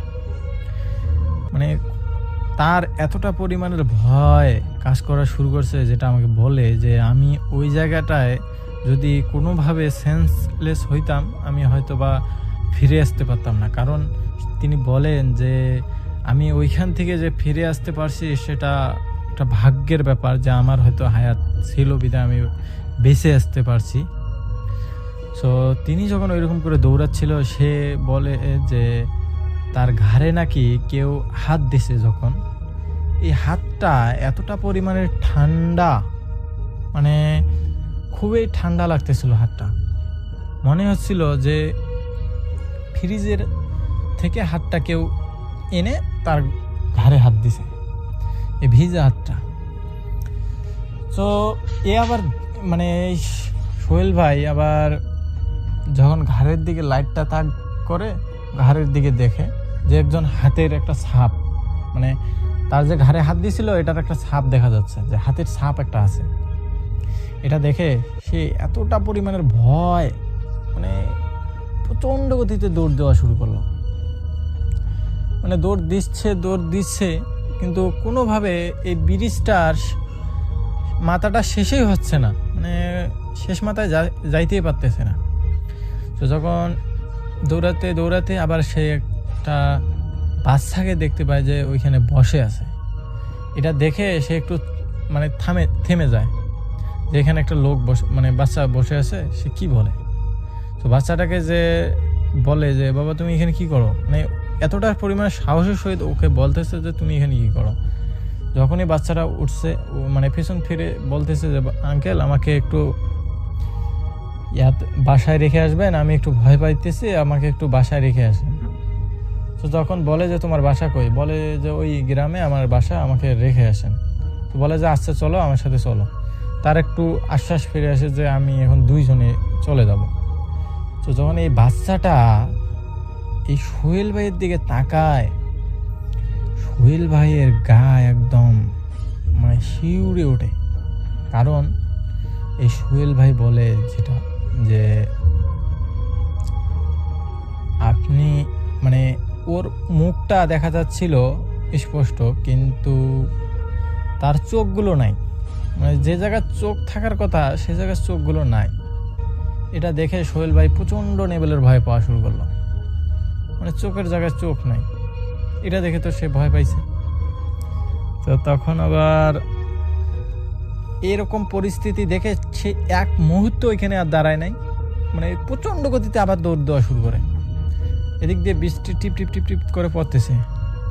যখন বৃষ্টি পড়তেছে থামতেছে না, এরকম একটা পরিস্থিতি, তখন সে দৌড় দিতেই আছে। সো দৌড় দিতে দিতে সে শেষ মাথায় হয়তো পৌঁছায় গেছে। সেখানে দেখতে পাচ্ছে যে একজন বৃদ্ধ লোক। এই বৃদ্ধ লোকটাকে দেখতে পেয়ে বৃদ্ধ লোকটা ওরা ওই সোহেল ভাইকে থামতেও বলে নাই। সোহেল ভাইকে দৌড়ানো অবস্থায় বলতেছে যে তুমি পিছন ফিরে তাকাইও না, যদি তুমি পিছন ফিরে তাকাও তাহলে তুমি এখানে বেঁচে ফিরতে পারবা না। এই কথাটা শোনার পর সোহেল ভাইয়ের ভয় আরও দ্বিগুণ হওয়া শুরু হয়ে গেল। সে পিছন ফিরে তাকানো বাদ দিয়ে দৌড় দেওয়া শুরু করলো আরও জোরে। সো একটা পর্যায়ে যখন দৌড় দিচ্ছে সে সময় হঠাৎ করে তার মায়ের কণ্ঠে একটা কণ্ঠ ভেসে আসে এবং কিছু কণ্ঠ ভেসে আসে যে ফিসফিসানি আওয়াজ ভেসে আসতেছে। আবার তার মায়ের কণ্ঠে তাকে ডাকতেছে বাবা, মানে স্পষ্ট তার মায়ের কণ্ঠ। এটা শোনার পর এই সোহেল ভাইয়ের বোঝার বাকি ছিল না যে আমার মা তো বাসায়, এখানে কিভাবে আসবে। আর এই বৃদ্ধ লোক তো আমাকে বলছিল যে পিছন ফিরে তাকানো যাবে না। এটা কথা খেয়াল হওয়ার পর উনি আরও জোরে দৌড় দেওয়া শুরু করে, কারণ যদি পিছন ফিরে তাকায় তাহলে হয়তো সোহেল ভাই আর বেঁচে ফিরতে পারবে না, কারণ সে বুঝতেছিল যে এটা একটা খারাপ কিছু হতে চলতে যাচ্ছে ওনার সাথে। তো যখন এরকম বিষয়টা উনি দৌড়াতে দৌড়াতে একদম ব্রিজের শেষ মাথায় যায়। যাওয়ার পর সে দেখতে পায় যে ব্রিজের শেষ মাথায় যাওয়ার পর কোনো আওয়াজ শোনা যাচ্ছে না এবং বৃষ্টিও আর পড়তেছে না। আর সে দৌড়ানোর সময় মনে হচ্ছিল যে ব্রিজটা কাঁপতেছে এবং ব্রিজটা ভেঙে যাচ্ছে, লোহার যে একটা শব্দ ভেঙে যাওয়ার এরকম একটা শব্দ অনুভূতি হচ্ছিল যে লোহার ব্রিজটা ভেঙে যাচ্ছে, এরকম একটা পরিস্থিতি। তো তখন তিনি আবার বুদ্ধি খাটিয়ে ওই দৌড় দিতে দিতে যখন শেষ মাথায় গেছে, যাওয়ার পর তিনি যখন বৃষ্টি থেমে গেছে, এরকম আওয়াজও শোনা যাচ্ছে না, সে পেছন ফিরে তাকায়। তাকানোর পর সে বুঝতে পারে যে ব্রিজের থেকে ও নেমে গেছে। তো পেছন ফিরে দেখে যে ব্রিজে কেউ নাই। পরবর্তীতে সে বাড়িতে চলে যায়। বাড়িতে যাওয়ার পর তার বাবা মার সাথে এরকম বিষয়গুলো শেয়ার করে এবং তার পাশের বাসার পাশে একজন বৃদ্ধ লোক ছিল, তাকে ঘটনাগুলো বলা হয়। তিনি বলেন যে হ্যাঁ, এরকম ঘটনা ঘটে প্রায় এই বন্যার সময় যখন পানির স্রোত এই ব্রিজ দিয়ে যাওয়া শুরু করে তখন এই ঘটনাগুলো ঘটে। কারণ হচ্ছে একটাই যে এই ব্রিজটা যখন প্রথম বানানো হয় তখন এই ব্রিজটা কয়েক বছর পর ভেঙে একটা মাইক্রো গাড়িতে ভেঙে একদম ব্রিজটার থেকে পানি পড়ে যায় কয়েকজন লোক। তো তখন থেকে ওই লোকগুলো ওইখানে মারা যায়। আর এর পরে থেকে এই পানি যখন স্রোত এদিক দিয়ে যায় তখনই এরকম কেউ কান্নার আওয়াজ, কেউ কাউকে ডাকতেছে, এরকম অদ্ভুত ধরনের আওয়াজ শুনতে পায় সবাই। সো এই জন্য পরবর্তীতে আর কেউ ওই রাত্রিকালীন সময় ওই দিক দিয়ে যাইতো না। তখন সোহেল ভাই এই বিষয়টা আর কি জানতো না। সো পরবর্তীতে ওই ব্রিজটাকে ভেঙে এখন যেরকম ব্রিজ বানানো হয় সিমেন্ট দিয়ে এরকম ব্রিজ বানানো হয়। আর এই পানির স্রোত যখনও যাইতো এরকম অদ্ভুত ধরনের ঘটনা অল্প হইতো, কিন্তু আগের মতো আর কি এতটা হইতো না। যদি কেউ ট্রাক বা এরকম ওখানে দাঁড় করাইতো তারা দেখতে পাইতো যে লোয়ার ব্রিজের উপরে দাঁড় করে রাখছে, এরকম একটা অনুভূতি হতো তাদের। আর এই সোহেল ভাই পরবর্তীতে ওই রাস্তা দিয়ে আর কখনো রাত্রিকালীন সময় আসে নাই এবং পরবর্তীতে ওই রাস্তার পাশে আর কখনো যায়ও নাই, কারণ এটা একটা ভয়ঙ্কর লেভেলের ঘটনা। তো এটাই ছিল রাসেল ভাই ঘটনা। যদি ভালো লাগে থাকে অবশ্যই কমেন্ট সেকশনে জানাতে বলবেন না লিসেনাররা। আল্লাহ হাফেজ, আবার দেখা হবে নতুন ঘটনা।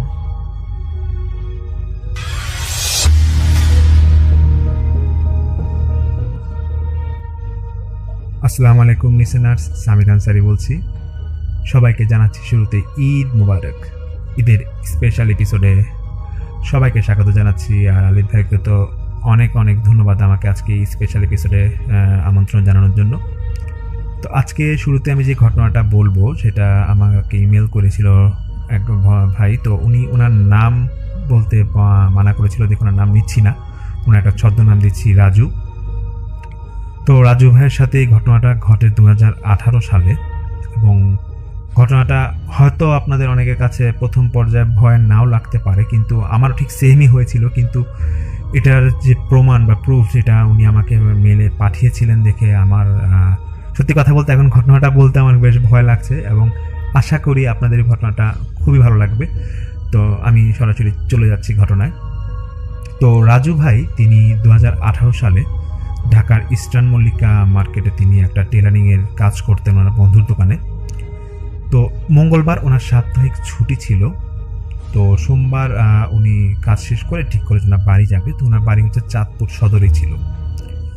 তো সোমবার এরকম উনি রাতে ওনার কাজ শেষ করে যখন লঞ্চে উঠে রাত্রে ওনার বাড়ির উদ্দেশ্যে যাবে, তো ওনার বাড়িতে পৌঁছাতে মানে ওনাদের চাঁদপুর ঘাটে পৌঁছাতে প্রায় 1-1:30 বেজে যায়। তো ঘাট থেকে ওনাদের বাসার দূরত্ব হচ্ছে হেঁটে গেলে 10 মিনিট কি 15 মিনিট। তো রাজু ভাই নাকি সেদিন এরকম রাত্রে প্রায় তখন ওই ঘাট থেকে বেরোতে রাত 2টা বেজে গিয়েছিল। তো 2টার দিকে উনি হাঁটা শুরু করে, উনি একাই ছিল। তো নির্জন রাস্তা দিয়ে হাঁটছে, ওনার বেশ ভয় লাগছিল। উনি যেটা বলেন, প্রথম ভয়টা ছিল না এটা যে হাতে আবার ছিনতাইকারী ধরে নাকি এরকম একটা ভয়, তার পাশাপাশি আরেকটা ভয় হচ্ছে যে এত রাতে যাচ্ছি আবার কিছু উল্টাপাল্টা কিছু দেখি নাকি, যেহেতু ওনার বাড়ির দিকে রাস্তা মানে ঘাট থেকে যেতে নাকি অনেক নিরিবিলি এবং খুবই নির্জন ছিল। এরকম যখন উনি হাঁটা শুরু করে, হাঁটার একটা পর্যায়ে উনি ওনার বাড়ির যখন খুব কাছাকাছি, উনি দেখছে যে ওনার বাড়ির কাছাকাছি একটা আম গাছ ছিল বেশ বড় রাস্তার পাশেই। তো সেই আম গাছের নিচে একটা লোক পাঞ্জাবি পরা অবস্থায় দাঁড়ায় আছে, এবং এটা রাজু ভাই দেখে প্রথমে কিছুটা ভয় পায়। উনি ভাবে যে এত রাতে একটা লোক দাঁড়ায় আছে। তো উনি নাকি যখন কাছাকাছি যাবে তখন ওনার মধ্যে একটু সাহস হচ্ছিল যে উনি ছিল এলাকার স্থানীয়। তো বলতেছিল যে যেই লোকই দেখি না কেন হয়তো আমার পরিচিত কেউই হবে, কারণ এলাকার বাড়ির লোক তার এখানে এত রাতে দাঁড়ায় থাকবে না। তো তখন রাজু ভাই যখন ওই লোকটার কাছাকাছি যায় তখন স্পষ্ট চেহারাটা দেখে, এবং চেহারা দেখার পর উনি নিজে থেকেই ভাবে যে না, এই লোকটা আমাদের এলাকায় থাকার কথা না, একে তো আমি আগে কখনো দেখি নাই। তো রাজু ভাই যেটা বলে, সেই লোকটাকে দেখে মনে হচ্ছিল ওনার বয়স হবে 37 কি 38, এবং ওনার চাপ দাড়ি ছিল এবং ফর্সা ছিল, দেখতে সুন্দরী ছিল। তো সেই লোকটাকে উনি অনেকক্ষণ দেখার পরে যখন ভাবতেছিলেন যে আমি ওনাকে ক্রস করে চলে যাই, দেখা যাক পরে দেখা যাবে কি হয়। তো রাজু ভাই যখন সেই লোকটাকে ক্রস করে তখন সেই লোকটা রাজু ভাইকে ডাক দিয়ে বলতেছে, এই যে ভাইজান একটু শুনে যান, এখানে লাশ কাটা ঘরটা কোথায়, চাঁদপুরের যে লাশ কাটা ঘরটা সেটা কোথায়। এটা নাকি শোনার পর রাজু ভাই প্রচণ্ড ভয় পেয়ে যায়। এই কারণে ওনার মাথায় কাজ করতেছিল যে একটা লোক রাত 2টার সময় এরকম কথা বলতেছে যে লাশ কাটা ঘরটা কোথায়। সেটা শোনার পর রাজু ভাই নাকি শুধু একটা কথাই বলে যে ভাই এগুলো আমি কিছু জানি না, এবং এটা বলার পর উনি নাকি দৌড়ায় বলতে একটু জোরে হাঁটা শুরু করে ওনার বাসার উদ্দেশ্যে, এবং উনি পিছে তাকায় না, উনি সোজা হাঁটতে থাকে। তো হাঁটতে উনি বাসায় যখন আসার পর উনি ফ্রেশ হয়ে যখন ঘুমাতে যাবে, ওনার মধ্যে একটাই মনের ভয় যে উনি কাউকে কিছু বলেন এই বাসায়, বাট একটাই কথা যে এই লোকটা কেন এত রাতে আমাকে এই প্রশ্নটা করলো যে লাশ কাটা ঘর কোথায়। তো বলে রাখা ভালো যে চাঁদপুর যে সেই মুহূর্তে নাকি চাঁদপুরে যে লাশ কাটা ঘর ছিল সেটা সদরেই ছিল, এটা নাকি সদরের বাইরে এরকম কোনো লাশ কাটা ঘর এরকম ছিল না। তো সেই রাতে তো রাজু ভাই এরকম চিন্তা করতে তিনি ঘুমায় যায়। তো পরের দিন মঙ্গলবার সকালে উনি ওনার এক বন্ধুর দোকান ছিল, ফ্লেক্সিলোডের দোকান ছিল, সেই দোকানে আড্ডা দিচ্ছে। তো ওনার ফ্রেন্ড ওনাকে কথায় বলতেছে যে কি জানিস একটা ঘটনা ঘটছে, এরকম গতকাল দুপুরে তো একটা লোক সুইসাইড করছে, এবং উনি সুইসাইড করার আগে উনি ওনার 2 বাচ্চা এবং ওনার ওয়াইফ ওনাকে মেরে ফেলছে, এবং মেরে ফেলার পর উনি সুইসাইড করছে। তো রাজু ভাই বলছে সেটা কোথায় ঘটছে, তো বলতেছে এই যে আমাদের পাশের গ্রাম ফরিদগঞ্জে ঘটছে। তখন রাজু ভাই বলতেছে ফরিদগঞ্জটা আমাদের এখান থেকে প্রায় 2 ঘন্টা দূরত্ব। তো ওনার ফ্রেন্ড বলতেছে হ্যাঁ ওইখানেই ঘটছে, এটা নিয়ে তো খুব আলোড়ন সৃষ্টি হয়েছে, ফেসবুকে তো এগুলো ভিডিও ছড়ায় গেছে। তো রাজু ভাই বলতেছে যে তখন নাকি উনি ফেসবুক যখন ঘাঁটতেছে তখন একটা ভিডিও, ওই লোকেরই একটা ভিডিও দেখে। তো সেই লোক নাকি ওনার নাম ছিল মাইনুদ্দিন। তো সেই লোকটা নাকি সুইসাইড করার আগে মানে বিকেলের দিকে সুইসাইড করছিল একদিন আগেই। তো উনি নাকি সকালে একটা ভিডিও করছিল ওনার বাচ্চাকে কোলে নিয়ে, এবং সে মারা যাওয়ার আগে বলছিল যে আমি আজকে পারিবারিক কারণে ওনার ওয়াইফ এবং 2 বাচ্চাকে নিয়ে উনি এরকম মারা যাবে বা এরকম সুইসাইড করবে বা মেরে ফেলবে, এরকম আগে দিয়ে হুমকি বা যেটা মানে সুইসাইড করার আগে মানুষ একটু সুইসাইড নোট লেখে না, এবং সুইসাইড নোট না হয়তো উনি ভিডিও করে গেছিল, প্রায় 10 মিনিটের একটা ভিডিও ছিল। তো সেটা ওই রাজু ভাই তো দেখে, সেই ভিডিওটা দেখার পর ওনার সাথে একটু চিন্তা যে এই লোকটাকে আমি কোথায় জানি দেখছি, কিন্তু উনি ঠিক মনে করতে পারে না। তো রাজীব ভাই সেই মুহূর্তে ব্যস্ততার কারণে ভিডিওটা দেখে উনি বাড়ির দিকে চলে যায়। কিন্তু বাড়িতে যাওয়ার পরে ওনার মনে একটাই খটকা যে লোকটাকে আমি কোথায় দেখছি এটা আমার ঠিক মনে করতে পারছি না, আমি রিসেন্টলি কোথাও দেখছি। এরকম উনি যখন সেদিন সারাদিন বাসায় তো পার করলোই, তো রাজু ভাই সেদিন মঙ্গলবার রাতে যখন ঘুমাতে যাবে রাতে, তখন উনি আবার মোবাইল ঘাঁটতেছে, ভাবতেছে যে অবশ্য ওটা দেখি ওই ভিডিওটা আবার। অনেক খোঁজার পর ওই ভিডিওটা পায়। এবার উনি ভিডিওর লোকটাকে ভালোভাবে দেখে এবং উনি তখন অবাক হয়ে যায় যে একদিন আগে রাত 2টার সময় উনি রাস্তায় যে লোকটাকে দেখেছিল ঠিক সেই লোকটাই হচ্ছে এই লোকটা, মাইনুদ্দিন, যার কথা বলছিলাম, তিনি সুইসাইড করেছে। এটা দেখার পর রাজু ভাই অনেকবার চিন্তা করে যে আসলে কি ঠিক নাকি, উনি নাকি ঘন্টাখানিক এরকম চিন্তা করে যে হ্যাঁ এই সেম লোকটাকে আমি গতকাল রাতে দেখছি যে আমাকে রাস্তার মধ্যে বলছিল যে লাশ কাটা ঘর কোথায়। তখন রাজু ভাই মানে প্রচণ্ড ভয় পায়, ওনার তো আগে থেকেই ভয় ছিল, উনি আরও ভয় পেয়ে যায় এবং উনি ভাবে যে ফ্যামিলি মেম্বার কাউকে বলবে, কিন্তু উনি আসলে এত রাতে কাউকে বলে না। তো উনি এরকম সেই রাতটা পার করে দেয়। তো পরের দিন বুধবার দিন উনি থানায় যাবে ওনার পাসপোর্ট সংক্রান্ত কোনো একটা কাজে, হয়তো ওনার পাসপোর্ট হারিয়ে গিয়েছিল। তো উনি কাজ শেষ করে যখন থানা থেকে বের হবে তখন দেখতেছে 2টা ভ্যানে লাশ, 4টা লাশ, 2টা প্রাপ্তবয়স্ক লোকের এবং 2টা বাচ্চার লাশ। তো অনেক লোকের ভিড়। এর মধ্যেই উনি জিজ্ঞেস করতেছে আর কি যেখানে কী হয়েছে।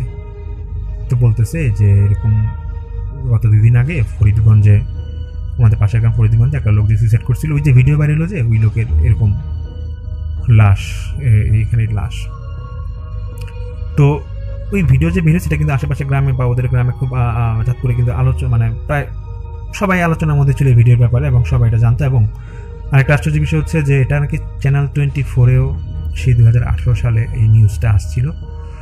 তো যাই হোক, তো রাজু ভাইয়ের মনে একটা কৌতূহল ছিল যে না, যেহেতু লাশ এখানে আছে দেখি আসলে এটাকে বাস্তব কি, আমি এই লোকটাকে দেখছিলাম নাকি।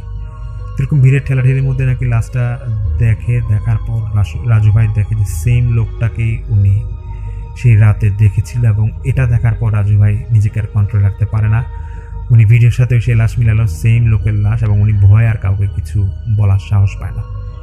তো সেখানে নাকি যারা স্থানীয় কয়েকজন লোক এখানে ছিল ওরা বলতেছে যে এই লোকটার লাশ মানে এরকম উনি তো সুইসাইড করছে, তারপরে একটু এই 2 দিন সময় লাগছে, কারণ হচ্ছে ওনার লাশ দাফনের মানে হয় না পোস্টমর্টম কাজ করতে হবে, এরকম প্রসেসিং করতে একটু সময় লাগছে, এবং ওনার লাশ প্রায় একদিন এরকম লাশ কাটা ঘরে পড়েছিল ওনার ফ্যামিলি মেম্বাররা সহ। তো যাই হোক, এটা তো রাজু ভাই শোনার পর স্থানীয় লোকদের কাছে শোনা করে বাসায় এসে পরে তো উনি 2 দিন থেকে ওনার ঢাকায় এসে পড়ে। তো রাজু ভাই আমাদেরকে যে মেইল করে, মেইলে উনি সেই ওনার যে বিস্তারিত লিঙ্ক ছিল, সেই খবরে যে এসেছিল এই লোকটা মারা গেছে, সেই ভিডিওর লিঙ্কটা আমাকে পাঠায় দেয়। আমি এটা দেখার পর পুরো আশ্চর্য হয়ে যাই। এবং রাজু ভাই মেইলটাতে করে আমাদেরকে এই কয়েকদিন আগে, উনি এখনও এটা নিয়ে খুব মানে আশ্চর্যের মধ্যে থাকে যেটা কি ঘটলো। আমি লোকটাকে দেখলাম, স্পষ্ট কথা বলছি, সেই লোকের লাশও আমি দেখলাম পরবর্তীতে একদিন পরে, আবার আমাকে লোকটার ভিডিও আমি দেখলাম, আবার লোকটা আমার সাথে কথা বললো। মানে এটা নিয়ে রাজু ভাই এখনও না কেন আমাদের কৌতূহল সৃষ্টি হয়। এবং উনি আমার সবচেয়ে বেশি অবাক লেগেছে যে ভিডিওটা দেখার পর আমি তখন যারা চাঁদপুর স্থানীয় যারা আছেন, যদি সদরে যারা আছেন স্থানীয়, আমার এই ঘটনা আজকে যদি শুনে থাকেন তাহলে হয়তো জানবেন, মাইনুদ্দিন নামে একটা লোক, উনি নাকি এরকম সুইসাইড করেছিল ওনার ফুল ফ্যামিলিকে মেরে ফেলার পরে। ফ্যামিলি মেম্বার বলতে 2জন সন্তান ছিল, আর বললাম তাকে ওনার স্ত্রী ছিলেন। তো এটাই রাজু ভাই আমাকে বলে, এবং আশা করি আপনাদের ঘটনাটা বেশ ভালো লেগেছে। এবং রাজু ভাইকে তো অনেক অনেক ধন্যবাদ এরকম একটা ঘটনা আমাদের এরকম ভৌতিকতার স্পেশাল এপিসোডে শেয়ার করার জন্য। আমি আগেও বলেছি হয়তো ঘটনাটা আপনাদের কাছে একটু নর্মাল লাগবে, কিন্তু আমি যে নিজের চোখে ভিডিওটা দেখেছি এবং এটা দেখার পর আমার নিজের অবাক লেগেছে। আলিফ ভাইকে আমি দেখিয়েছি, আর আলিফ ভাইকে অনেক ধন্যবাদ এরকম একটা ঘটনা সবার মাঝে উপস্থাপন করার জন্য, আমাকে সুযোগ করে দেওয়ার জন্য। এই তো আসছি।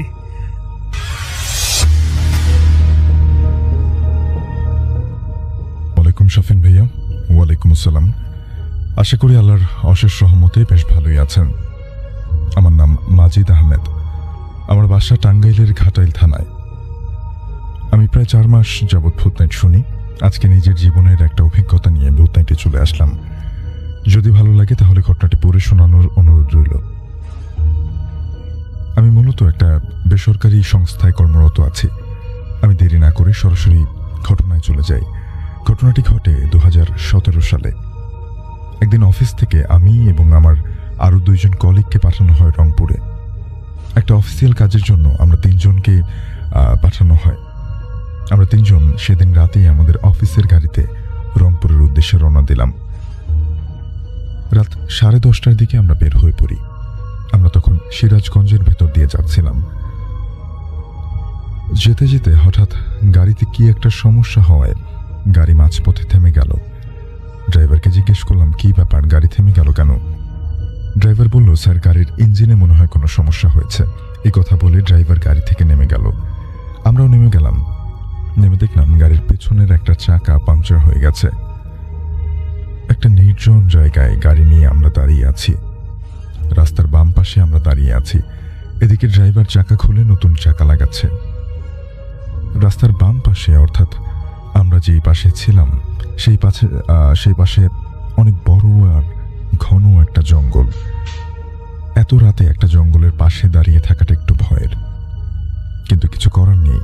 গাড়ির চাকা পাংচার হয়েছে, ঠিক না হওয়া অবধি এখানেই দাঁড়িয়ে থাকতে হবে। হঠাৎ আমরা 3 জন শুনলাম জঙ্গলের ভেতর থেকে কান্নার আওয়াজ আসছে। কান্নার আওয়াজটা ছিল খুবই ভয়ানক এবং অদ্ভুত। আমরা 3 জন এবং ড্রাইভার তখন ভয় পেয়ে গেলাম। রাত তখন 12টার কাছাকাছি। ড্রাইভার তো ভয়ে কাঁপছে। আমরা 3 জনও কান্নার আওয়াজ শুনে ভয় পেয়ে যাই। ড্রাইভারকে বললাম, তাড়াতাড়ি চাকা লাগানো শেষ করো। আর হঠাৎই কান্নার আওয়াজ থেমে গেল এবং তার 10 সেকেন্ড পরে শুরু হলো হাসির শব্দ। এবার মনে হলো কেউ যেন ভয়ানক কণ্ঠে খুব জোরে জোরে হাসছে। আমরা সবাই এই ভয়াবহ পরিস্থিতিতে কিছু করার মতো সাহস পাচ্ছিলাম না। ড্রাইভার এতটাই ভয় পেয়ে গিয়েছিল যে সে বরফের মতো শীতল হয়ে গিয়েছিল। হঠাৎ করে আমরা যে দৃশ্যটা দেখলাম সেটা আমরা কেউই আশা করিনি। আমরা 3 জন দেখলাম জঙ্গলের ভেতরে আগুন জ্বলছে। মনে হচ্ছিল পুরো জঙ্গল যেন আগুনে পড়ছে। আমরা সবাই তখন গাড়ি ওখানেই রেখে একটা দৌড় দিয়ে একটা সামনের জায়গায় চলে আসি। ড্রাইভার ততক্ষণে অজ্ঞান। আমরা 3 জন ড্রাইভারকে একটা জায়গায় বসিয়ে তার জ্ঞান ফেরালাম। রাত তখন 1টা। এত রাতে এই রাস্তায় কোনো মানুষও পাওয়া গেল না। অবশ্য এত রাতে কাউকে এই রাস্তায় না পাওয়াটাই স্বাভাবিক। আমরা দেখলাম আমাদের ডান পাশে একটু সামনে অনেক বড় একটা মাঠ এবং ওই মাঠের শেষের দিকে অনেকগুলো ঘরবাড়ি দেখা যাচ্ছে। ড্রাইভার এবং আমাদের এক কলিগকে পাঠিয়ে দিলাম ওই মাঠের শেষ দিকে সেই ঘরবাড়িগুলো যেখানে রয়েছে সেদিকে, যাতে কারো সাহায্যে আমরা এই বিপদ থেকে উদ্ধার হতে পারি। এবং আমিও আমার এক কলিগ আমরা দাঁড়িয়ে গাড়ি পাহারা দিচ্ছি। আমরা 2 জন গাড়ি থেকে একটু দূরে দাঁড়িয়েছিলাম। যাই হোক, প্রায় 30 মিনিট পরে ড্রাইভার এবং আমার ওই কলিগ একজন বৃদ্ধ লোককে সাথে নিয়ে এলো। এরপর বৃদ্ধ লোককে আমাদের সাথে ঘটা সব ঘটনা খুলে বলি। বৃদ্ধ আমাদের কথা শুনে বললেন, জায়গাটা মোটেই ভালো না। আমি বুঝতে পারছি যে আপনাদের গাড়ি নষ্ট হয়ে গিয়েছিল, কিন্তু আপনাদের ভাগ্য ভালো যে আপনাদের সাথে খারাপ কোনো কিছু ঘটেনি। বৃদ্ধকে জিজ্ঞেস করলাম, এই জায়গায় কি এমন সমস্যা যে আমাদের সাথে খারাপ কিছু ঘটতে পারত? বৃদ্ধ লোকটা জবাবে বললেন, এই জঙ্গলে প্রায় 7 বছর আগে 4টা গলাবিহীন লাশ পাওয়া গিয়েছিল। তারা 4 জনই ছিল কোনো একটা কলেজের ছাত্র। তাদেরকে খুব জঘন্যভাবে খুন করা হয়েছিল। তারপর থেকে মূলত এই জঙ্গলে রাতের কান্নার আওয়াজ, হাসির আওয়াজ এবং আগুন জ্বলতে দেখা যায়। অনেকেই এই জঙ্গলের পাশ দিয়ে যাওয়ার সময় বিভিন্ন সব ভৌতিক ব্যাপার লক্ষ্য করে, অথচ এসব ভয়ানক ঘটনা কারোর সাথে সরাসরি সম্মুখভাবে হয় না। বৃদ্ধ লোকটার মুখে ঘটনার ব্যাপারে বিস্তারিত শোনার পরে আমরা জাস্ট আর কিছু বলার মতো পরিস্থিতি ছিলাম না। ভাইয়া, এরপর আমরা আর রংপুরে না গিয়ে টাঙ্গাইলেই ফিরে আসি। ভাইয়া, এই ঘটনাটা আপনারা কতটুকু বিশ্বাস করবেন জানি না, কিন্তু ঘটনাটি 100% সত্য। অনেকেই বিভিন্ন যুক্তি দিতে পারেন, কিন্তু এই ঘটনাটি একেবারে সত্য। যাই হোক, ভালো থাকবেন ভাইয়া। আমি আজকের মতো বিদায় নিলাম। আল্লাহ হাফেজ। আমার নাম মাজিদ আহমেদ, লিখছি টাঙ্গাইল জেলার ঘাটাইল থানা থেকে।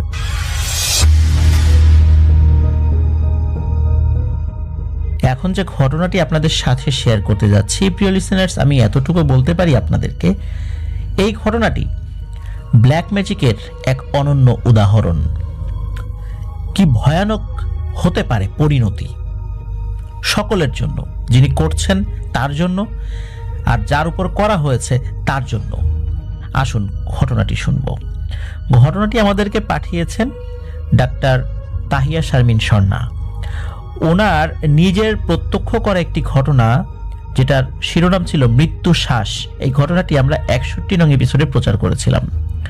তো এরপরে ওনার আর কোনো ঘটনা এখনো প্রচারিত হয়নি। এখন ওনার দ্বিতীয় ঘটনা আমরা প্রচার করছি। প্রিয় লিসেনার্স, উনি যেভাবে লিখেছেন আমি সেভাবেই পড়ছি। ঘটনাটি অত্যন্ত স্পর্শকাতর, কারণ হলো এর সাথে অনেকগুলো পরিবার জড়িত আছে। যারা একদম ঘনিষ্ঠ তারা হয়তো বা শুনলে বুঝতে পারবেন এই ঘটনার মূল চরিত্র যারা, তাদের আসল নামটা। কিন্তু সঙ্গত কারণে এই ঘটনায় বিভিন্ন ব্যক্তিদের ছদ্মনাম ব্যবহার করা হয়েছে। আর কেন ব্যবহার করা হয়েছে পুরো ঘটনা শুনলে আপনারা বুঝতে পারবেন। চলুন শুরু করি। ঘটনা যেভাবে লিখেছেন আমি সেভাবেই আপনাদের সামনে উপস্থাপন করব ইনশাল্লাহ। আসসালামু আলাইকুম আফনান ভাই ও প্রিয় লিসেনার্স বৃন্দ, আশা করি সবাই ভালো আছেন। আমি কুমিল্লা থেকে আপনাদের রেগুলার একজন লিসেনার ডাক্তার তাহিয়া শারমিন স্বর্ণা বলছি। আমার পাঠানো প্রথম ঘটনা মৃত্যু শ্বাস আফনান দ্য হরর ওয়ার্ল্ডের 61 নং এপিসোডে প্রচারিত হয়েছে এবং শ্রোতা ভাই বোনদের কাছে সমাদৃত হয়েছে। শ্রদ্ধেয় আফনান ভাই এবং তার টিম আর সম্মানিত শ্রোতাদের জানাচ্ছি ধন্যবাদ। আজ চলে এলাম অত্যন্ত হৃদয় বিদারক একটি ঘটনা শেয়ার করতে, যেটা ভয়ানক কালো জাদুর সাথে সম্পৃক্ত। মহান আল্লাহ সুবহানাহু ওয়া তাআলার কাছ থেকে দূরে সরে গিয়ে অথবা আল্লাহ সুবহানাহু ওয়া তাআলার কাছে সাহায্য না চেয়ে শয়তানের কাছে সাহায্য চাইলে আপাতত দৃষ্টিতে মনে হতে পারে উদ্দেশ্য হয়তো সফল, কিন্তু যখন আল্লাহ পাক কিছু ছাড় দিয়ে রাখেন মানুষকে, এরপর যখন আল্লাহ পাক সমস্ত ঘটনার মোড়টাই ঘুরিয়ে দেন, তখন সবকিছুই তছনছ হয়ে যায়।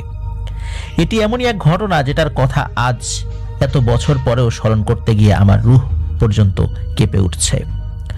বাস্তবতা আর পরাবাস্তবতার মাঝে পার্থক্য মোচনকারী সেই ঘটনাটি ঘটে আমার রক্ত সম্পর্কীয় এক বোনের সাথে। তাই ঘটনার স্থান আর পাত্রপাত্রীর নাম আমি গোপন রাখতে বাধ্য হলাম।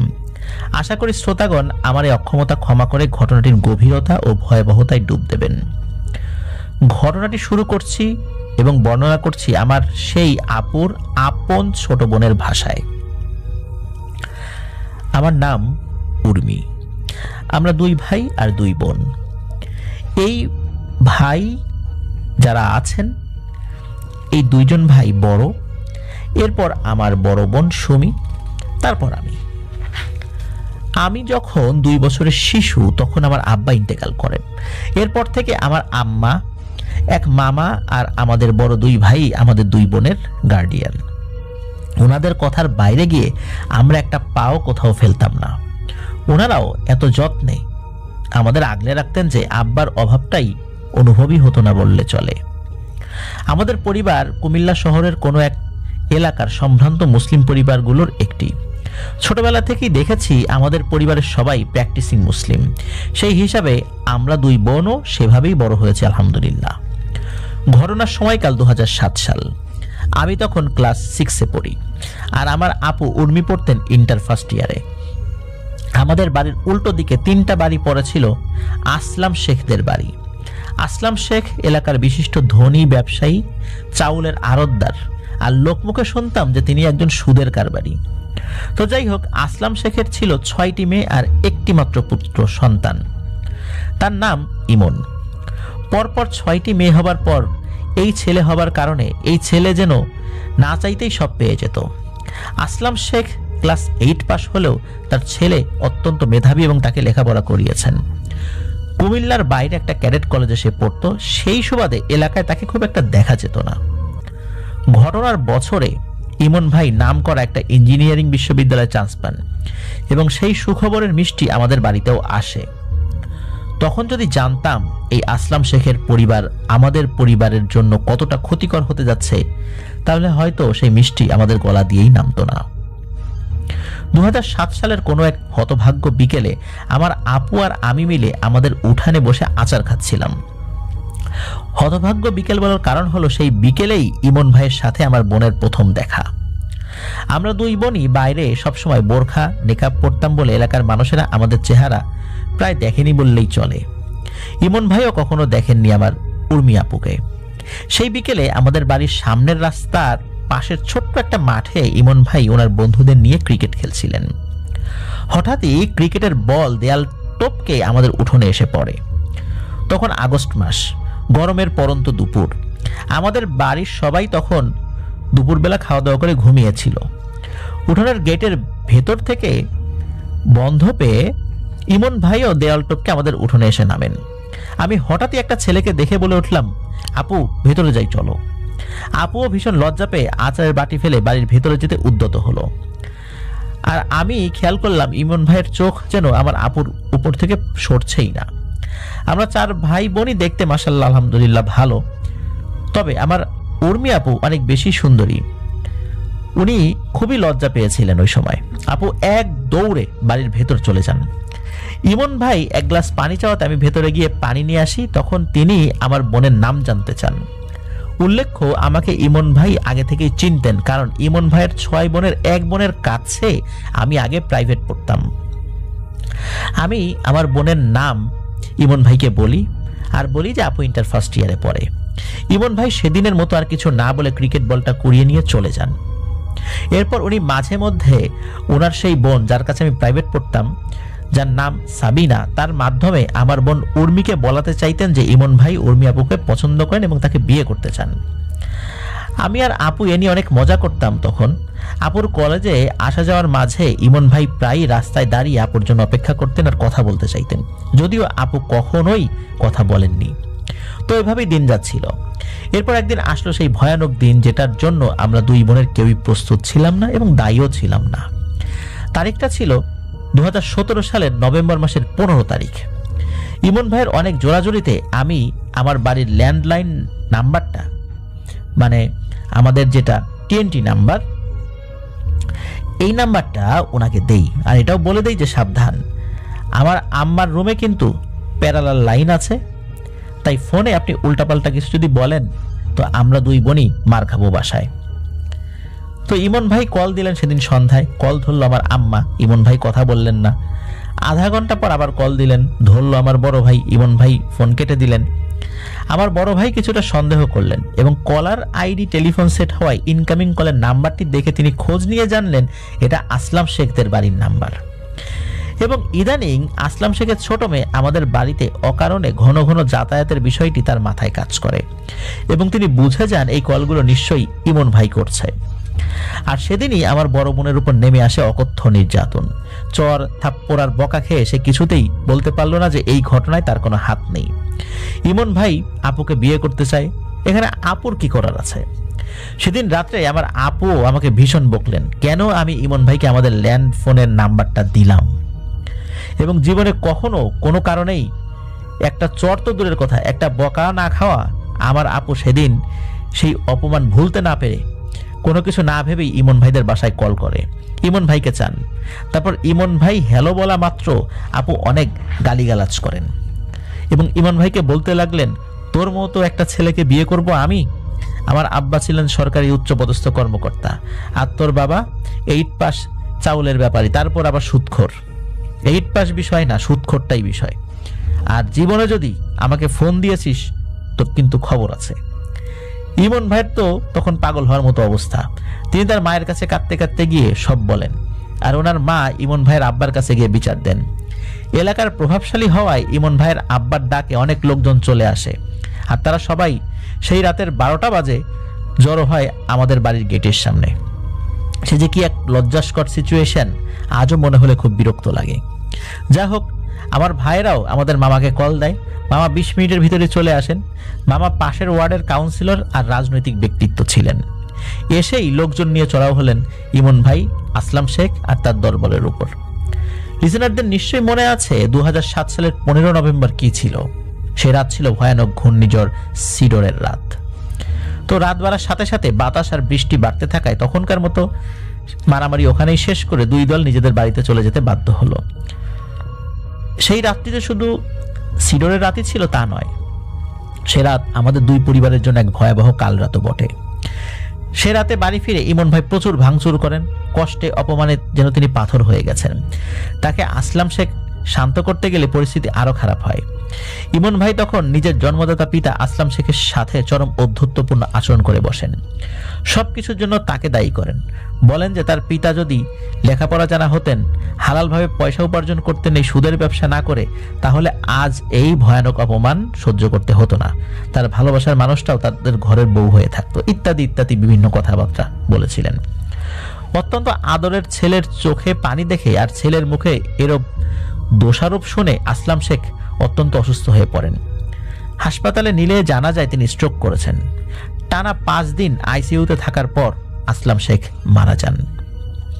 এরপর আমাদের পরিবার ভেবেছিলেন হয়তো ঘটনা এবার খুব খারাপের দিকে যাবে, আমাদের বিরুদ্ধে মামলা অথবা আমাদের বাড়িতে গুন্ডা পাঠিয়ে লুটপাট ভাঙচুর হওয়াটা অস্বাভাবিক কিছু ছিল না, যেহেতু তারা অনেক প্রভাবশালী। কিন্তু সেরকম কিছুই হলো না।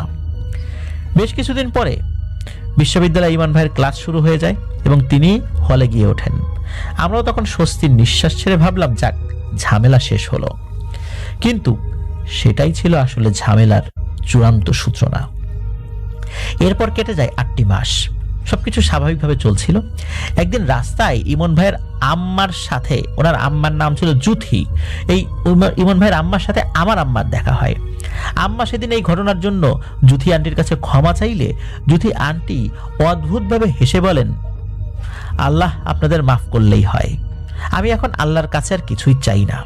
অনেক চেয়ে দেখেছি, লাভ হয় নাই, আল্লাহ আমাকে কিছু দেন নাই। জুথি আন্টির বলা এই কথাটা লিসেনারদের মনে রাখার অনুরোধ করছি, কারণ ঘটনার শেষে এই কথাটার পুনরাবৃত্তি সহ তাৎপর্য আপনারা বুঝতে পারবেন। আমার পরিবার এরপর আমার উর্মি আপুকে বিয়ে দেওয়ার কথা ভাবতে থাকেন। চারদিকে লোক লাগানো হয় ভালো পাত্রের সন্ধানে। বেশ কয়েকটি ঘর থেকে সম্বন্ধও আসে। তারা এসে আপুকে দেখে যায়, এমনকি পছন্দ করে পাকা কথাও দিয়ে যায়। কিন্তু শেষ পর্যন্ত কেন যেন বিয়ে হয় না। পাত্রপক্ষ শেষ সময়ে এসে কোনো সুস্পষ্ট কারণ ছাড়াই বলে দেয় যে বিয়ে সম্ভব নয়।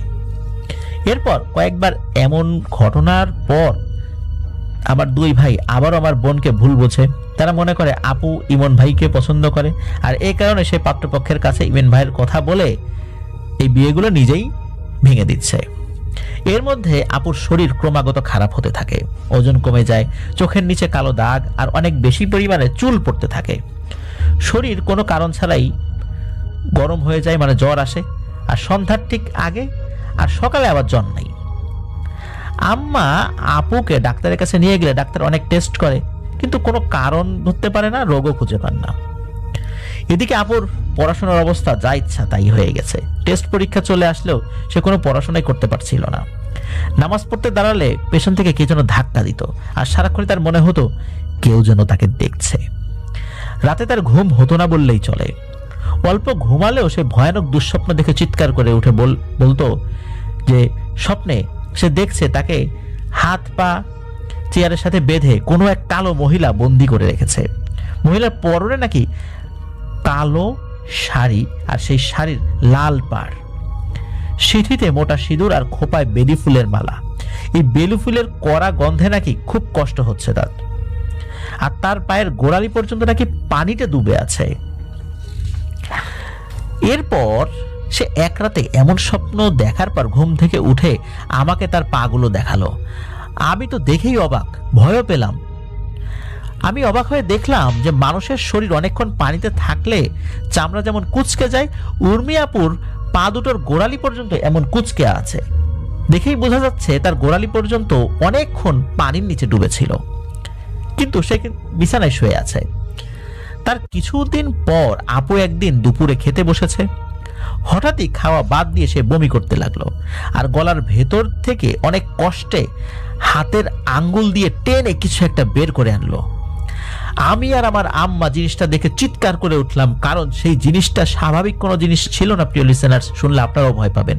এই জিনিসটা ছিল একটা জ্যান্ত বড় জোক, যেটা আপুর গলা থেকে বের হয়ে এসেছিল।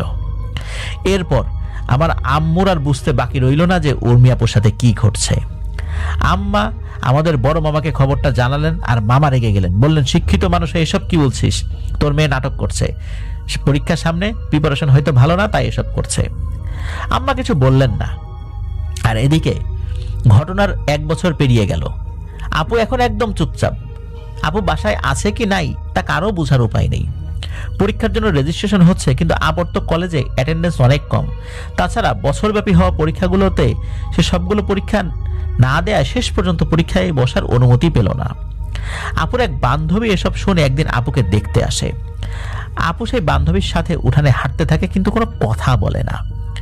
আচমকা গেট খুলে আপু বাইরে চলে যায়, আর আমাদের এলাকায় একটা বড় ডাস্টবিন আছে, সেখানে গিয়ে বসে পড়ে এবং সেখান থেকে ময়লা আবর্জনা তুলে খেতে থাকে।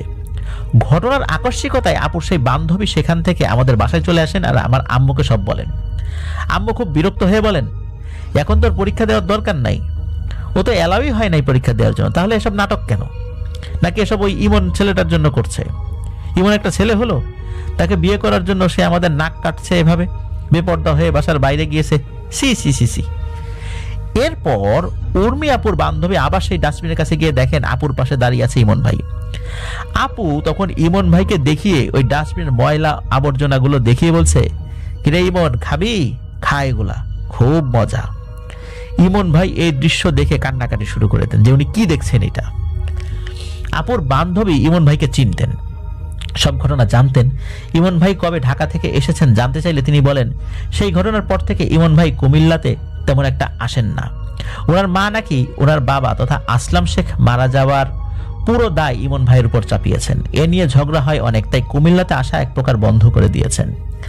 আপুর বান্ধবী, যার নাম নিশি, তো এই আপুর বান্ধবী নিশির কাছে ইমন ভাই জানতে চান উর্মির এই অবস্থা কিভাবে হলো। আপুর বান্ধবী তখন বলেন, অমুক সময় অমুক জায়গাতে ইমন ভাইকে থাকতে নিশি আপু আমাকে নিয়ে সেখানে যাবেন, যেন আমার কাছ থেকে নিশি আপু আর ইমন ভাই দুজনেই উর্মি আপুর সাথে কি হচ্ছে, কেন হচ্ছে, এসব জানতে পারেন। কথা মতো স্থানীয় একটা পার্কে আমরা দেখা করি আর সব কথা বলি যা এতদিন ধরে আপুর সাথে হচ্ছে। ইমন ভাই বলেন, তিনি এবার বাড়িতে এসে এক অদ্ভুত জিনিস খেয়াল করেছেন। তা হলো ওনাদের বাসার বেশিরভাগ ফার্নিচার কালো রং করা হয়েছে। জানালার পর্দা, বিছানার চাদরও কালো রঙের প্রাধান্য উল্লেখযোগ্য।